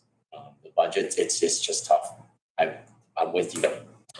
But I'm going to vote yes here, but I do think we should keep working on this public safety issue and see how we can improve it. To that point, and to your point, is there a wage increase in this budget? Does this budget have wage increases for your staff, for the administration and the parks and everyone else? Is that in this budget? So we do have, we did put in our footnotes that, due to collective bargaining and not sure the percentage increase, we did not budget to put that within this budget. However, depending upon contract negotiations, that's going to have to be put in the budget. And what about for the administrative staff and so forth? Same thing, we'll have to make those budget amendments. There's no increased raises, there's no increase for salary for any of the other employee across the board? For Park and Rec, obviously, we had two for lifeguards. I mean, there's, having to do that. But then the other positions, that'll be as we see where we're at with contracts, then we'll make those changes. All right. Yes, Mr. Allen? And I do remember you saying you were gonna dive in and get some more details and things like that, so I do appreciate that. I did think you were gonna share that with all of us, so if you can share any more notes with all of us, with me, I'd love to see it. Because I know you put in a lot of time. Yeah, and I work full-time and I am a single mother and I have children graduating from high school. So my time, and I am a volunteer on this chair, and it is important to me what I do. And I do spend the time to research. I know, I remember you It may not mentioned. be at everyone else's schedule, it is at mine, and when I have time to share it, and I'm happy to sit down with you and go through it anytime you like. Thank you. Yes, Mr. McMillan? I think it's important to note, though, I mean, we do have some challenges there in public safety. And we'll work through those and amend things as we go along with our committee, along with the chief. But I think it's important to note that other cities have the same number of policemen we have. And the Grosse Pointe Woods, I believe, has 6. And our population is 10,500. 11,500, and they have what? 16,000. 16,000. Correct. Larger footprint, but you can't compare. You can't. Well, I'm just saying, We should as a baseline, but I agree. it's a Our borders are baseline. different as well. I think that our police do a great job with what they had. It's a heck of a busy day we had. Absolutely. And that's something that doesn't happen all the time, thank God. Well, the system happened the way it was intended to. We have our cooperative agreements with neighboring jurisdictions, we tackled it, and nobody was compromised in the process. I think we should be very proud of our team. We should also talk about morale. Yes, and on that note, I think that's exactly what we are looking to do as a team. One, we're a team that works well together, and two, we're working in partnership with our management team. We've had a very challenging environment to deal with. We had a $1.1 million deficit last year. As Mr. Wiener has said, our challenge has been to get our financial house in order so that we can be more prolific with how we assign resources to our top priorities, which is public safety. We've made great strides in that regard. We actually have a surplus budget. It doesn't mean we don't understand that some of those insertions of cash are one time, and we can't mask the fact that we still have some structural issues that we're dealing with. But I'm very proud of what this team has accomplished to begin directing the resources where they need to be. We've been very clear that public safety is a number one priority. We're working in partnership with our Grosse Pointe Park Public Safety Foundation to relieve some of the general fund obligations and then continue to increase funds to our public safety. We've met the goal of 6 officers per shift. That number was identified in partnership with our public safety management team. We hit that. We're striving for more, and we're going to continue. And as far as what happens next, we're going to continue to commit to the long-term planning of this organization, because that's what good, responsible leaders do. We're going to continue to identify not only financial resources, but management solutions that prevent us from having to have only 4 when we should have 6 at a time. That needs to happen as well, and that needs to come from our management team. We need to continue to partner with our neighboring jurisdictions. The efforts along the borders are intended for exactly that, to create prosperity and to improve tax base. So that one, we minimize crime and from happening because we've got a healthy ecosystem. And 2, we improve tax base, which drives funds to our most important needs, and in this case, public safety. So that is the long-term rationale of what we're working toward and even entering into that whole effort. And there are no dollars of the city budget dedicated to that at this point. So there are no developments happening along the corridor that cost the taxpayers of Grosse Pointe Park. So it will be a great part of our next steps. And then, of course, lastly, we've got to constantly be focused on responsible cost controls and revenue enhancements. I think we're asking all the hard questions, right, Councilmember Caulfield? You with your finance hat on, do we need After Six? Do we need Charlevoix? Do we need Kercheval?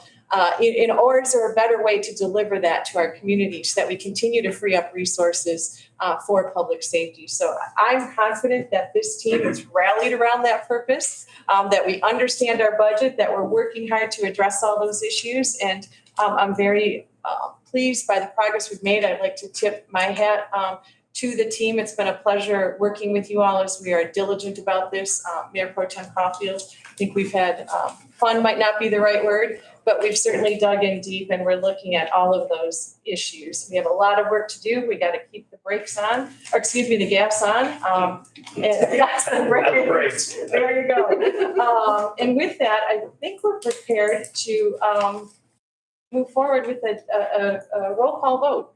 Any other discussion? Okay, clerk, did we have a motion? Councilmembers Go ahead. Caulfield, Yes. Brenner, Yes. Gallagher, No. Wiener, Yes. Rellen, Yes. McMillan, Yes. and Mayor Hodges. Yes, motion carries. We have our 2023-24 budget approved. Thank you very much, teams. Next on the agenda is the, excuse me here, turn the page. Adoption of our water and sewer rates for fiscal year 2024.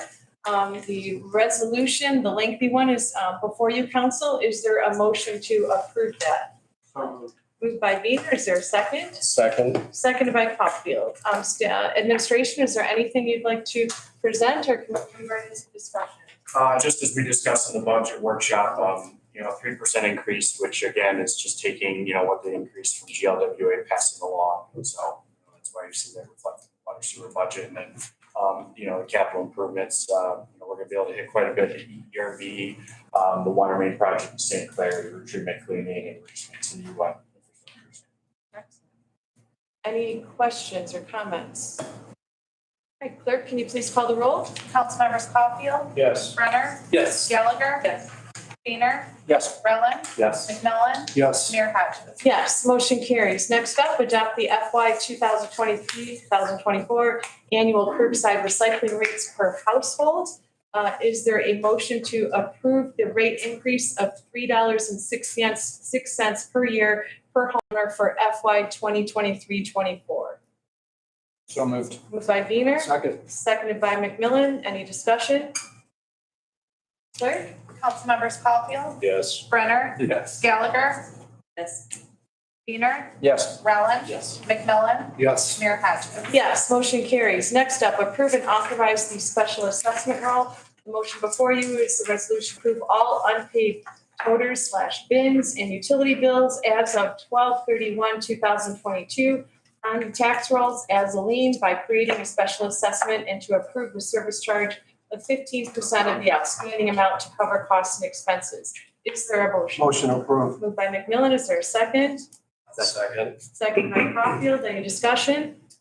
I know, Ginger, this is your first go at this, but, looking at these numbers, there's over close to $200,000 in unpaid water bills and toters to the city. And I question what our penalties are. Are they based and buried in the charter? Able to increase these? I mean, when we're looking at budget deficits and operational pressures, $200,000 is, a little bit, could be $2,000. I'm just wondering if we can apply stricter penalties to make people pay. Some of these people on this list are in the tune of $4,000 to $5,000. I just don't know if it's in our charter that's set for penalties and if we're actually reaching out to the residents to let them know that that's the other half of that, to make sure that we're doing that process. Yeah, it's something certainly Ginger and I discussed and, something we'll talk with Morgan and her team on, what can be done and, if we go within those penalties ranges. Yep, certainly that's an excellent solution to some of our budgetary issues. So thank you, Mr. Caulfield, for bringing that to the table. The more we can improve our collections, the better. So we look forward to hearing back from the administration on those solutions. Yep. Any other discussion? Clerk? Councilmember Caulfield, Yes. Brenner, Yes. Gallagher, Wiener, Yes. Rellen, Yes. McMillan, Yes. and Mayor Hodges. Yes, motion carries. The special assessment roll is in place. Next item on the agenda is council comment. Yes, Mr. McMillan. I have 4. Bingo. 5. When our mayor asked us to shop local at one of the meetings, I did exactly that. I walked up and down Kercheval and actually went in the store that I never went in my life. It was a beautiful experience. We should all do more of that. Support our Grosse Pointe Park businesses. Is it the hair salon?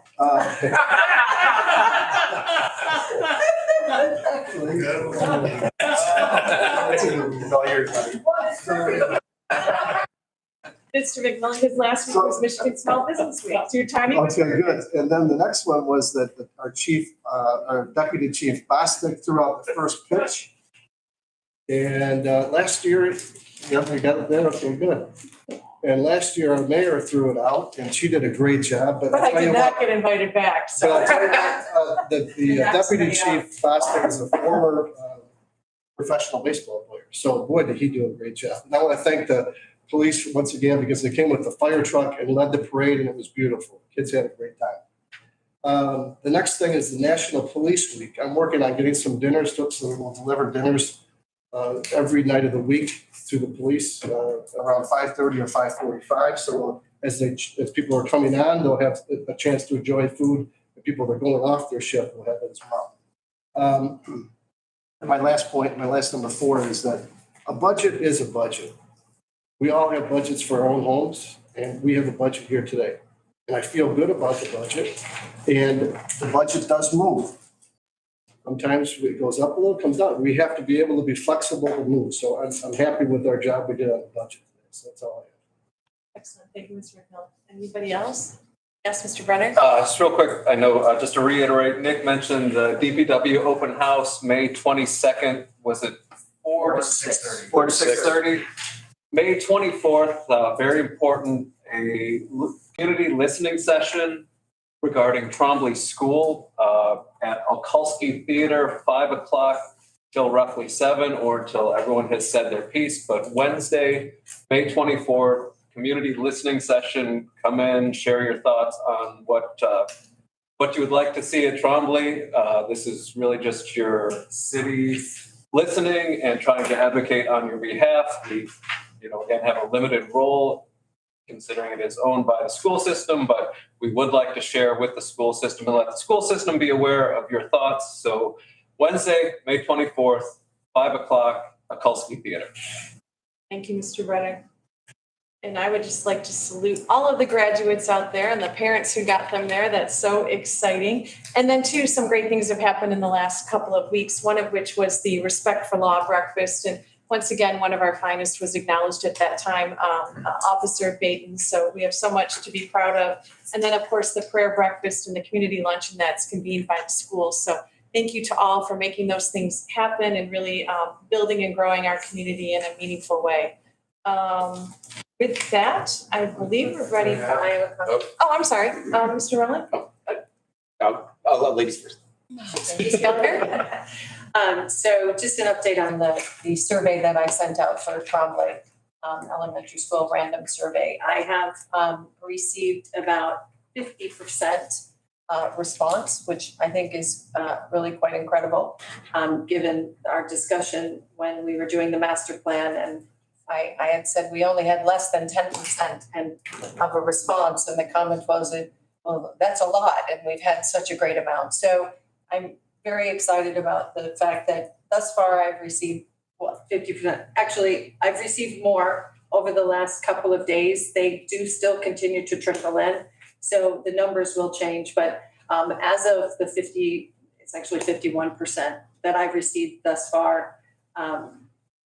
87% of the respondents have asked as their number one priority that Trombley Elementary School remain an elementary school.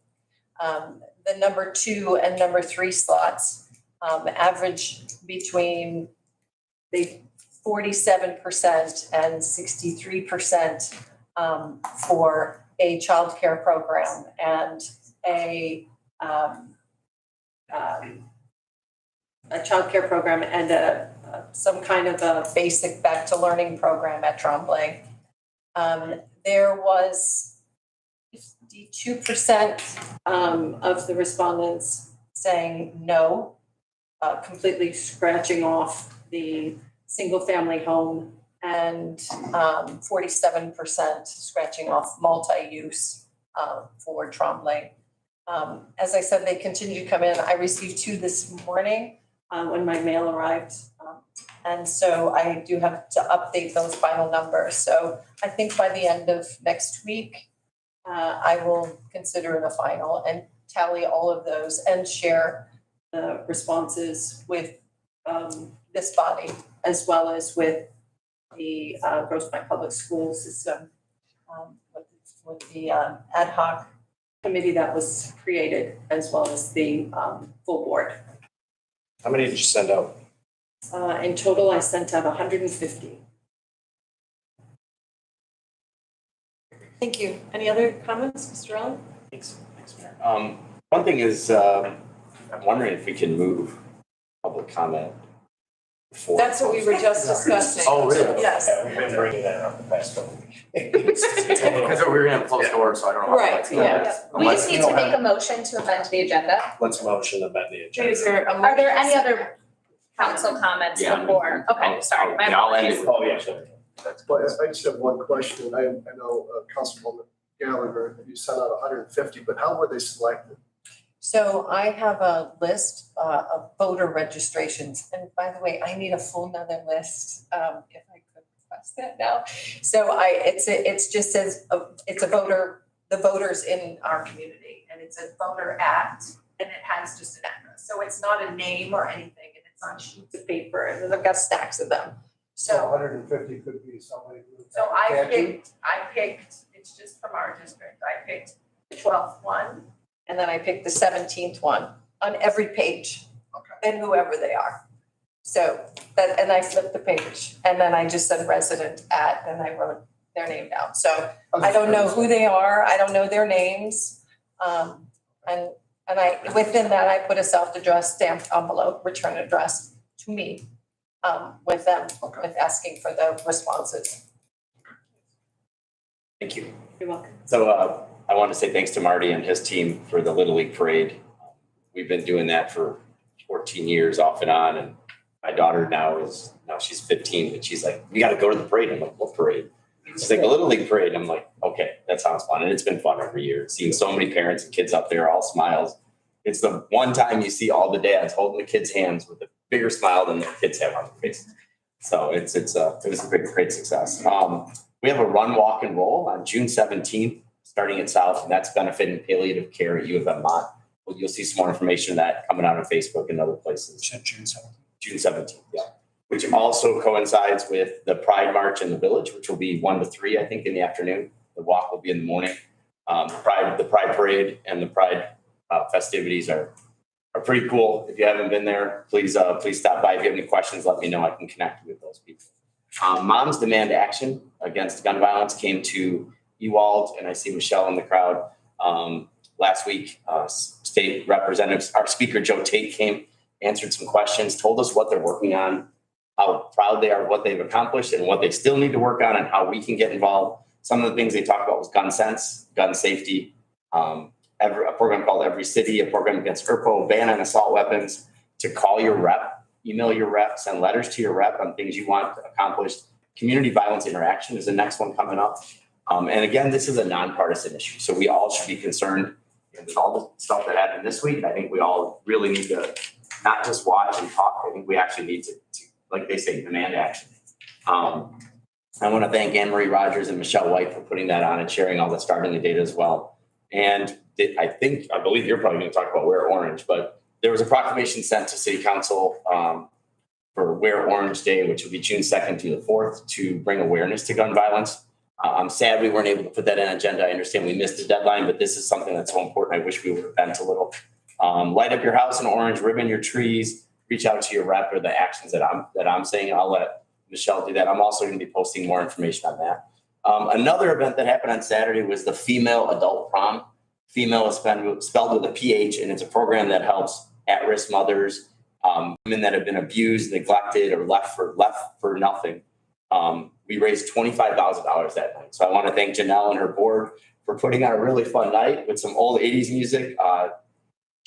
Deputy Chief Bostic was there. One of our old private investigators, Narduzzi, was there as well.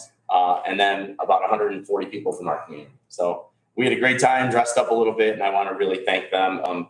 They're always looking for volunteers. If you're looking to volunteer, please reach out to me and I can connect you to Janelle. That's all I have. Thank you. Thank you. Other comments? All right, well, with that, we will close council comment and move into, well, actually, we need a motion Motion to move public amend comment. the agenda to move public comment to precede the closed door session. That's moved by Rellin. Is there a second? Seconded by Gallagher. Clerk? Discussion, please. I just want to make sure that, is there anything in our closed door that we're going to make public? There are no motions that are before the council in closed session. And no votes will be coming. Exactly, it's just an informational session, if that's correct, right? Yep. Nick? So should we consider, on that note, just adding a public comment to occur before closed door and keeping the other one in the event that there is a need, or is it cleanest just to have one? I'll defer to Nick. I understood that it was an informational session, but Nick may want to. It depends City on, manager says. yeah, you're okay. It certainly depends on what council feels. It could be that or it could. I guess my reason for bringing it up is that if there's something that someone wants to stay for, make a comment on, but this is just informational, we're not making decisions. That depends on certainly councils. Can we keep both of them on there? Move the one up and keep the one on the side? That's what I was suggesting. I was yes. thinking add public comment. Yes. Public comment. Add an additional public comment. I So agree. that would require an amendment to the motion then, that we would be adding a public comment rather than moving public comment. So that means we would have two public comments, one to occurred immediately following the council comment agenda item, which we're on now, and then maintaining and preserving the one that is scheduled for after the closed door session. You accept but who's got to accept that amendment? Morgan, is The it? motion makers, Councilor Rowland Okay. and Gallagher. Yes, okay, then any other discussion? All right, clerk? Councilmember Caulfield. Yes. Brenner. Public, it's your lucky day. Yes. Public comment. Yes. Gallagher. Yes. Painter. Yes. Rowland. Yes. McMillan. Yes. And Mayor Hodges. Yes, motion carries. So our agenda has been amended to add an additional public comment to occur now, actually. So thank you so much to our members of the public who have sat through this entire meeting. Hopefully you learned something and felt it was worthwhile. We're certainly anxious to hear what you have to say. I think Councilmember Rellin certainly set the stage nicely. And just remind you all, you do have 3 minutes to speak. We just ask that you share your name and your street. And with that, I will ask if there's anybody who would like to speak this evening. Yes, Mr. Lawrence. And if you can't, don't feel obligated to approach the podium. We can hear you from where you're at. Thank you. First of all, I'd like to say something unrelated to what I was coming for. That was to say how much I appreciated the public safety department over the years. Because I've been, they've helped me greatly. First of all, you all know that my granddaughter was murdered here a few years ago. And I can't tell you how much the administration and the public safety was with us that whole period of time, and how much they did the days before and the days after. It's just unbelievable. They also just last year kind of saved my life. Okay, and one thing I always tell people that I'm talking to from other cities, I said, one thing that I know is that when I pick up the telephone and I call the police, they're going to be at my door within 2 minutes. In fact, I had one time about 20 years ago, I called and I didn't get downstairs, and they were already knocking on the door. So they've been a lifesaver for me. Now, I did have one this last year, I'll tell you about it. Some of you, Marty, you know my son, Jeff. And I think, okay. So I'm sitting at my desk in the living room and I'm working away. And all of a sudden I look out the window and I see this parrot up in the tree. I thought, I'm sitting there and he's not moving or anything, but I thought, whoa, gee, it's somebody's pet. And I'm trying to figure out what to do. I called the police. They sent out two officers came out and they came in the house. They looked through the window and sure enough, the parrot's there. It's a fairly large parrot. And so the two of them, there was one lady policeman. And so they decided they'd go out and around the side of the house. And I could see them coming and everything. And the officer was very quiet and snuck up on the parrot and grabbed it from the rear. And my son had put out a fake parrot in the tree. don't think they wrote it up on the report, but. So, they're to do everything for us. I always appreciate public safety, so any money that we need to get to do what we need to do is certainly got my vote. I already said, I'll try to, I never stay through this, I apologize. I was giving a speech one time in Florida and I thought it was gonna be a couple hundred people. I got there and it was like 1,500. They had 3 television cameras. And my good friend introduced me and he went through all the BS and everything.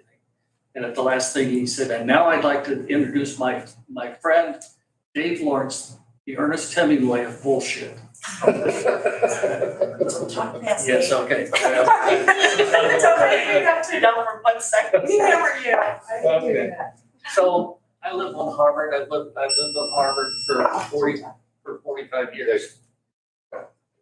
Are we all right? We're suspending Yeah, the. because that was more of a personal. I think he should go outside and put a mustache on and come back. Now I'll be. Go ahead, Mr. So I live on Harvard. I lived there for 45 years. Marty, I went to the baseball parades about 50 years ago, so, Jeff and my kids have been involved in the parades all the time. But about, 5 years ago, as you know, we had the situation with Paige and her murder. And we marched down Mack Avenue as the result of the cooperation that we got with public safety and investigation here. And it was really great. But at that time, we sat down to discuss violence. Okay, now I find myself here today, talking in front of you to say that, again, we'd like to talk about violence. It's not,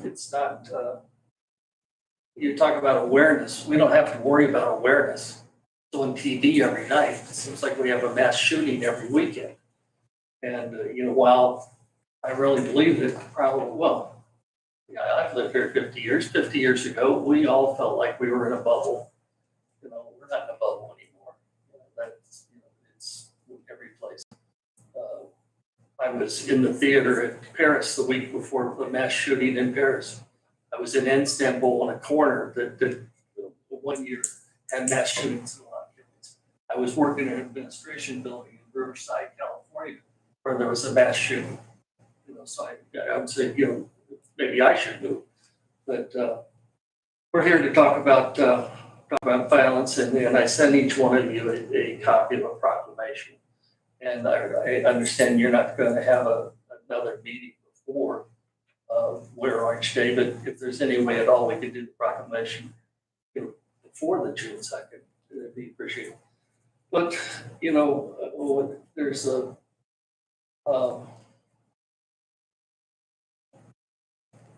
talking about awareness, of course, my family's been affected by Paige's murder. But now, in the last month, we've had another young man murdered just down the street from me in Harvard. And Marty, Martin played baseball with my boys. He was on the Grosse Pointe Park Little League. So really the same kind of the same thing as Paige was. The outstanding student, great individual. He did everything just like Paige did. I had somebody write me last week and said, you were talking about their daughter. And it said, we realized that Paige would have been in medical school. So I've gotten involved with Michelle, and we're here to talk about violence. And not only to talk about violence, it's one thing that bothers me. We have all kind of meetings where we talk about violence, but nobody does anything after they go home. They pat themselves on the back and say, aren't I a great guy because I went out and listened to somebody talk. But so we're really thinking about what can we do and what can we do on ordinances and that type of thing. We have to be very careful not to say gun control or we lose a lot of people. So, I guess we prefer to talk about violence. Anyway, I think all of you know Michelle, and Michelle's just going to talk about the Mother's band action. Thank you, Mr. Lawrence. And again, you and I marched together that many years ago. So, and along with Christina, the young Detroiter who Yeah. was murdered at the same time. And it was quite a moment. Her So, brother died of COVID. right, that's right. All right, well, Ms. White, if you would like to approach the podium, welcome. Hi, thank you. I'm Michelle White. I live on Yorkshire in the park. I'm here to ask you to pass a proclamation declaring the first Friday in June as Gun Violence Awareness Day. I began working actively to reduce gun violence after our daughter's friend, Paige Stalker, was randomly killed in a drive-by shooting, a short distance from here. And here we are again, reeling from the tragic deaths of Ryan, Ariel, and Alex in Michigan State, victims of gun violence. For that reason, and for so many others, we are bringing the national event, Wear Orange, to Grosse Pointe and the surrounding neighborhoods. And we are asking the city of Grosse Pointe Park to observe Wear Orange with us. Wear Orange for Gun Violence Awareness, a 501c3, began in 2015 when a group of teens came together to honor their friend, Hadiya Pendleton, who was killed in a random drive-by shooting. They wore orange because it means don't shoot. Their actions gained a national movement to honor victims, support survivors, and educate the community about the scourge of gun violence. That is the mission of Wear Orange, to honor, support, and educate. It's now observed across the country, and we're working hard to bring it here. We hope you'll join us. The latest stats show that gun violence is now the leading cause of death for children and teens in the U.S. Access to guns triples the risk of death by suicide, and the U.S. gun homicide rate is 26 times that of other high-income countries. Those are just a few of the reasons why we are doing this work. In addition to passing this proclamation, there are other ways you can participate in Wear Orange 2023. For example, we are encouraging residents, businesses, and community partners to take part by wearing orange, tying orange ribbons around trees, lighting up their homes and businesses with orange bulbs and string lights, chalking your sidewalks, using orange, painting orange in your windows, and talking to friends and neighbors about Wear Orange. Our hope is to create a visible symbol to survivors and to the wider community, both honoring victims and supporting survivors, and we hope Grosse Pointe Park will be a part of it. One more thing, we are planning on a panel discussion at, I think it's gonna happen at Ewald. I haven't announced it publicly, but it's looking really good. And we will have a pastor, we will have a survivor or two, and we will have a counselor and others to talk about gun violence. And I'm hoping we'll bring our community together so that we can really think about this and work together and take action to end this public health crisis. Thank you very much. Thank you very much. Just what? Our next, June 1st will be the panel discussion at Ewald. Okay. It's at 6 o'clock or 6:30. You'll see we're working the details out.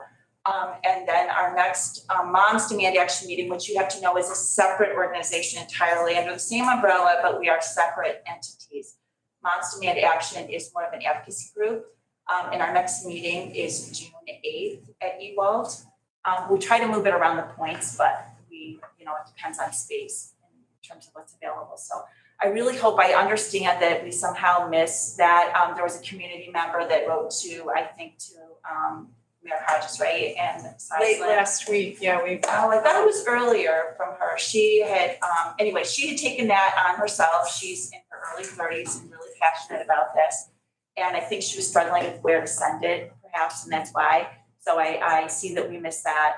But if you look at the proclamation, it's pretty, I don't know. It's hard to say no to it in my book. I can't imagine anybody would want to say no to that. If you find that you can't, for some reason, pass that in time, I do hope that you would still participate. I know Mr. Lawrence has ribbon, so do we, that we could help tie the trees. We wouldn't ask you, you don't have to put up the stuff, put up the money, but we really want you to participate. Even if you wore orange that day and you took a picture and you shared it to #WearOrange, it really is about letting people know that this is not a political issue. It is a public health crisis.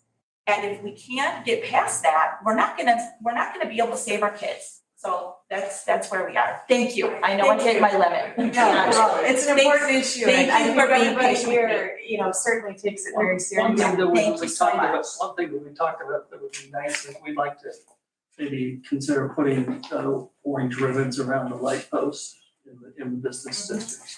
I think there have been some great suggestions made tonight. Councilor Morellen made some as well, contacting our legislators. So yes, I think we just need adequate time to do an internal and our own personal reviews on these things. And that's what was missing. You see, we had a huge agenda tonight. So we will certainly give it that thoughtful consideration. And in the meantime, make certain that fortunately you had a good voice tonight and get some of the word out on things that we can do as individuals to support it. Who would we work with at the city as they Contact myself, city manager Nick Saxton. I'm happy. All right. Okay. Thank you very much. Yes, please. Welcome. Hi, I'm Nancy Cameron Wildern. I live on Beaconsfield. And I was at that meeting, it was standing room only. So I think people are more and more realizing that this isn't a once in a year thing, or isn't that a tragedy? Now what should we order for dinner? Because we become immune to it. That's why I think the Wear Orange Day is such an important thing because of its visibility and it's a visual reminder. And I just want to support you all in doing what you can. And I'm sorry that we didn't get that on. I understand that the farms is, so that's good. right now, everybody lives in the city. The Hart Farms, Harper Woods, Uh-huh. Rosefoot Woods Right, said they Harper are, Woods. Shores will because of their meeting. Yeah, So so we're in a it's good just that spot. we couldn't, but maybe we could do some things that were suggested, like tying ribbons.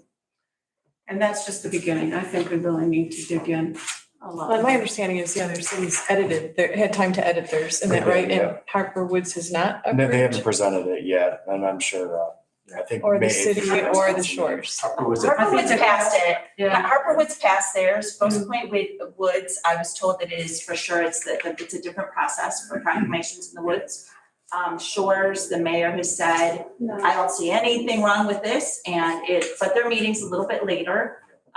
And like I said, we were really working with, it was crazy, it has been really, I've been working on this since 2014, since Paige passed away or died so tragically. And so I can tell you that I have so many 30-somethings coming to my meetings. I mean, people that have little kids and are like, do you have childcare?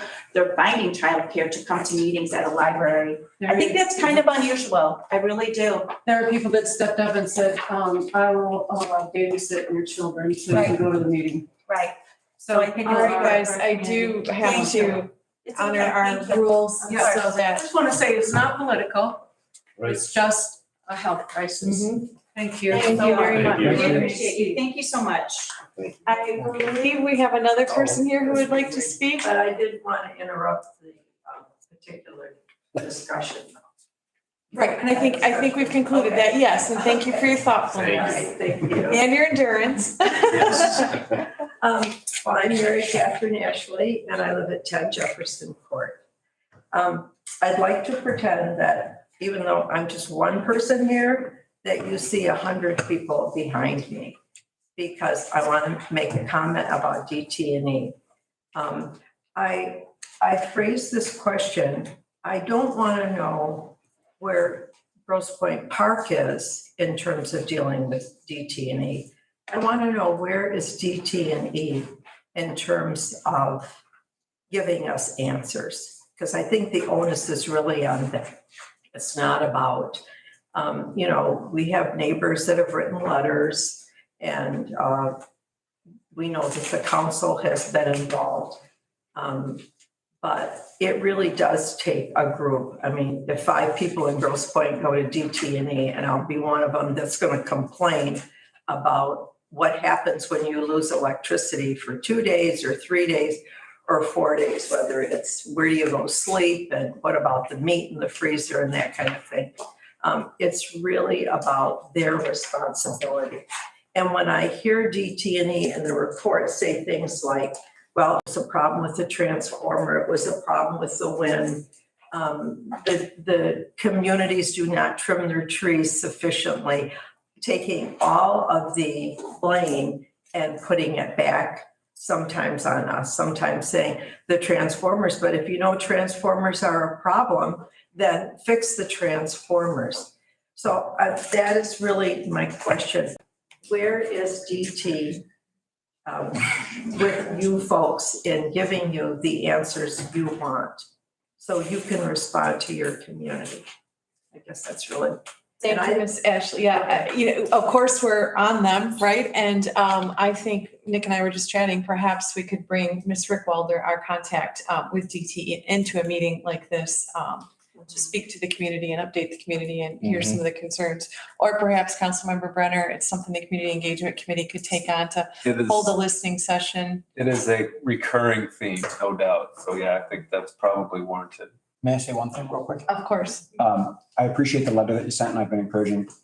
It helps us if we put it in file. So to residents, especially because we know certain areas of the city were much more adversely affected, feel free to send letters to us, or how about to City Manager Sidon and myself.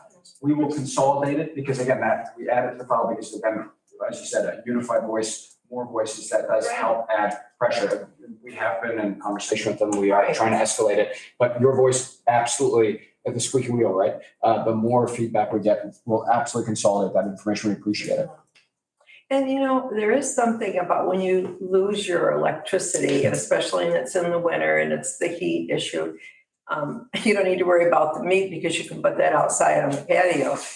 But I have to say, even though I'm terribly frustrated when it happens and your neighbors and friends feel the same way, but it does fade away. You know, it's like all of a sudden the next morning you go, the coffee pot's going, the lights are on. And, but when it's happening, it's painful and it's very expensive.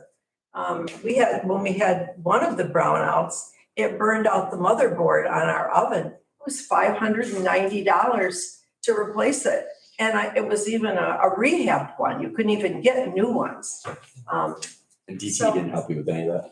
Well, we didn't do anything about, well, we did call, but they said that all of the requests for money were being considered.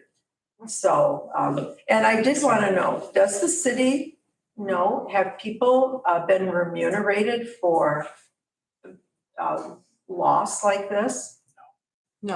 I don't think Not to my knowledge, yeah. It's like, okay, well, I think this is excellent discussion. Yeah. And as Mr. Wiener said, I think it's really helpful to us to be better advocates for you, the more documentation that we have. So keep the letters coming, keep the Facebook and social media posts coming. That helps us put the pressure on, and then we'll continue to work it from our end as well and track it, and then perhaps bring them in for a community discussion so that they feel the accountability. People that really don't know, they don't come back to you and say, just to let you know, we have fixed 5 transformers, we've done, okay. Because there is a strip, it's called the Cadieux strip. It goes up Cadieux from the water, up to Mac, it goes across to like Yorkshire, Kensington, and then comes back down. We are always affected in that area. My side of the street is always goes off and the other side of the street always stays on Right. every time. Yep, that's happened with us. Well, again, thank you. Is there anybody else who'd like to be heard this evening? Yes, Ms. Lavasser.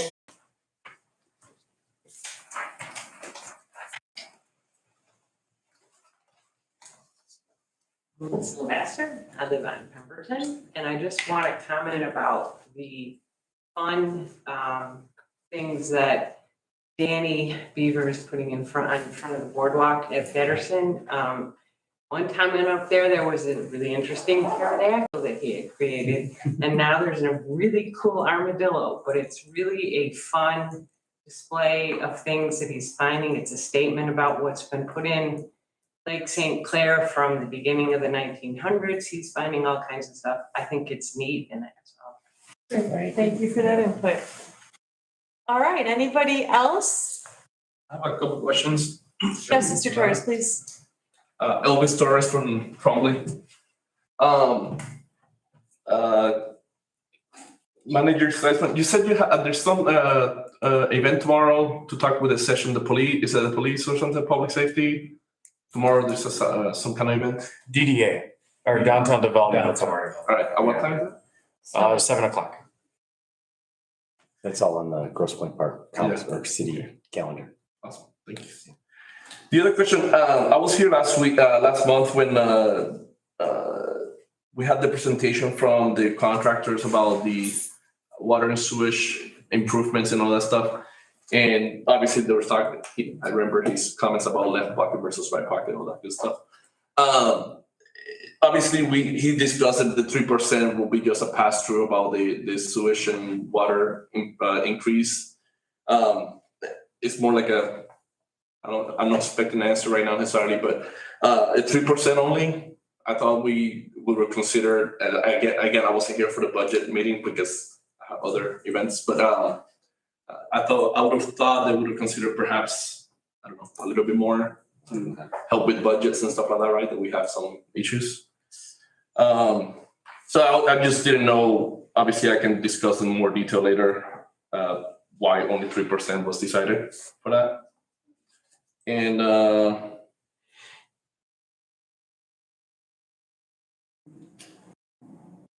okay, I think that's it for now. It's just the 2 questions that I had. It's just very quick. So. Well, and I think you always know our city manager's available to Yeah. answer those questions, so feel free to reach out. Yep. citymanager@grosspointpark.org. Right. Thank you very much. Thank you for being here tonight. Is there anybody else who'd like to be heard? All right, the public comment portion of the meeting is concluded, and we will now take a motion to move into closed session. So moved. And that is to, the purpose of which is to discuss the confidential legal opinion that's pursuant to MCL 15.268 and MCL 15.243. Moved by Wiener. Is there a second? Seconded by McMillan. Any discussion? Please call the roll. Councilmembers Caulfield. Yes. Brenner. Gallagher.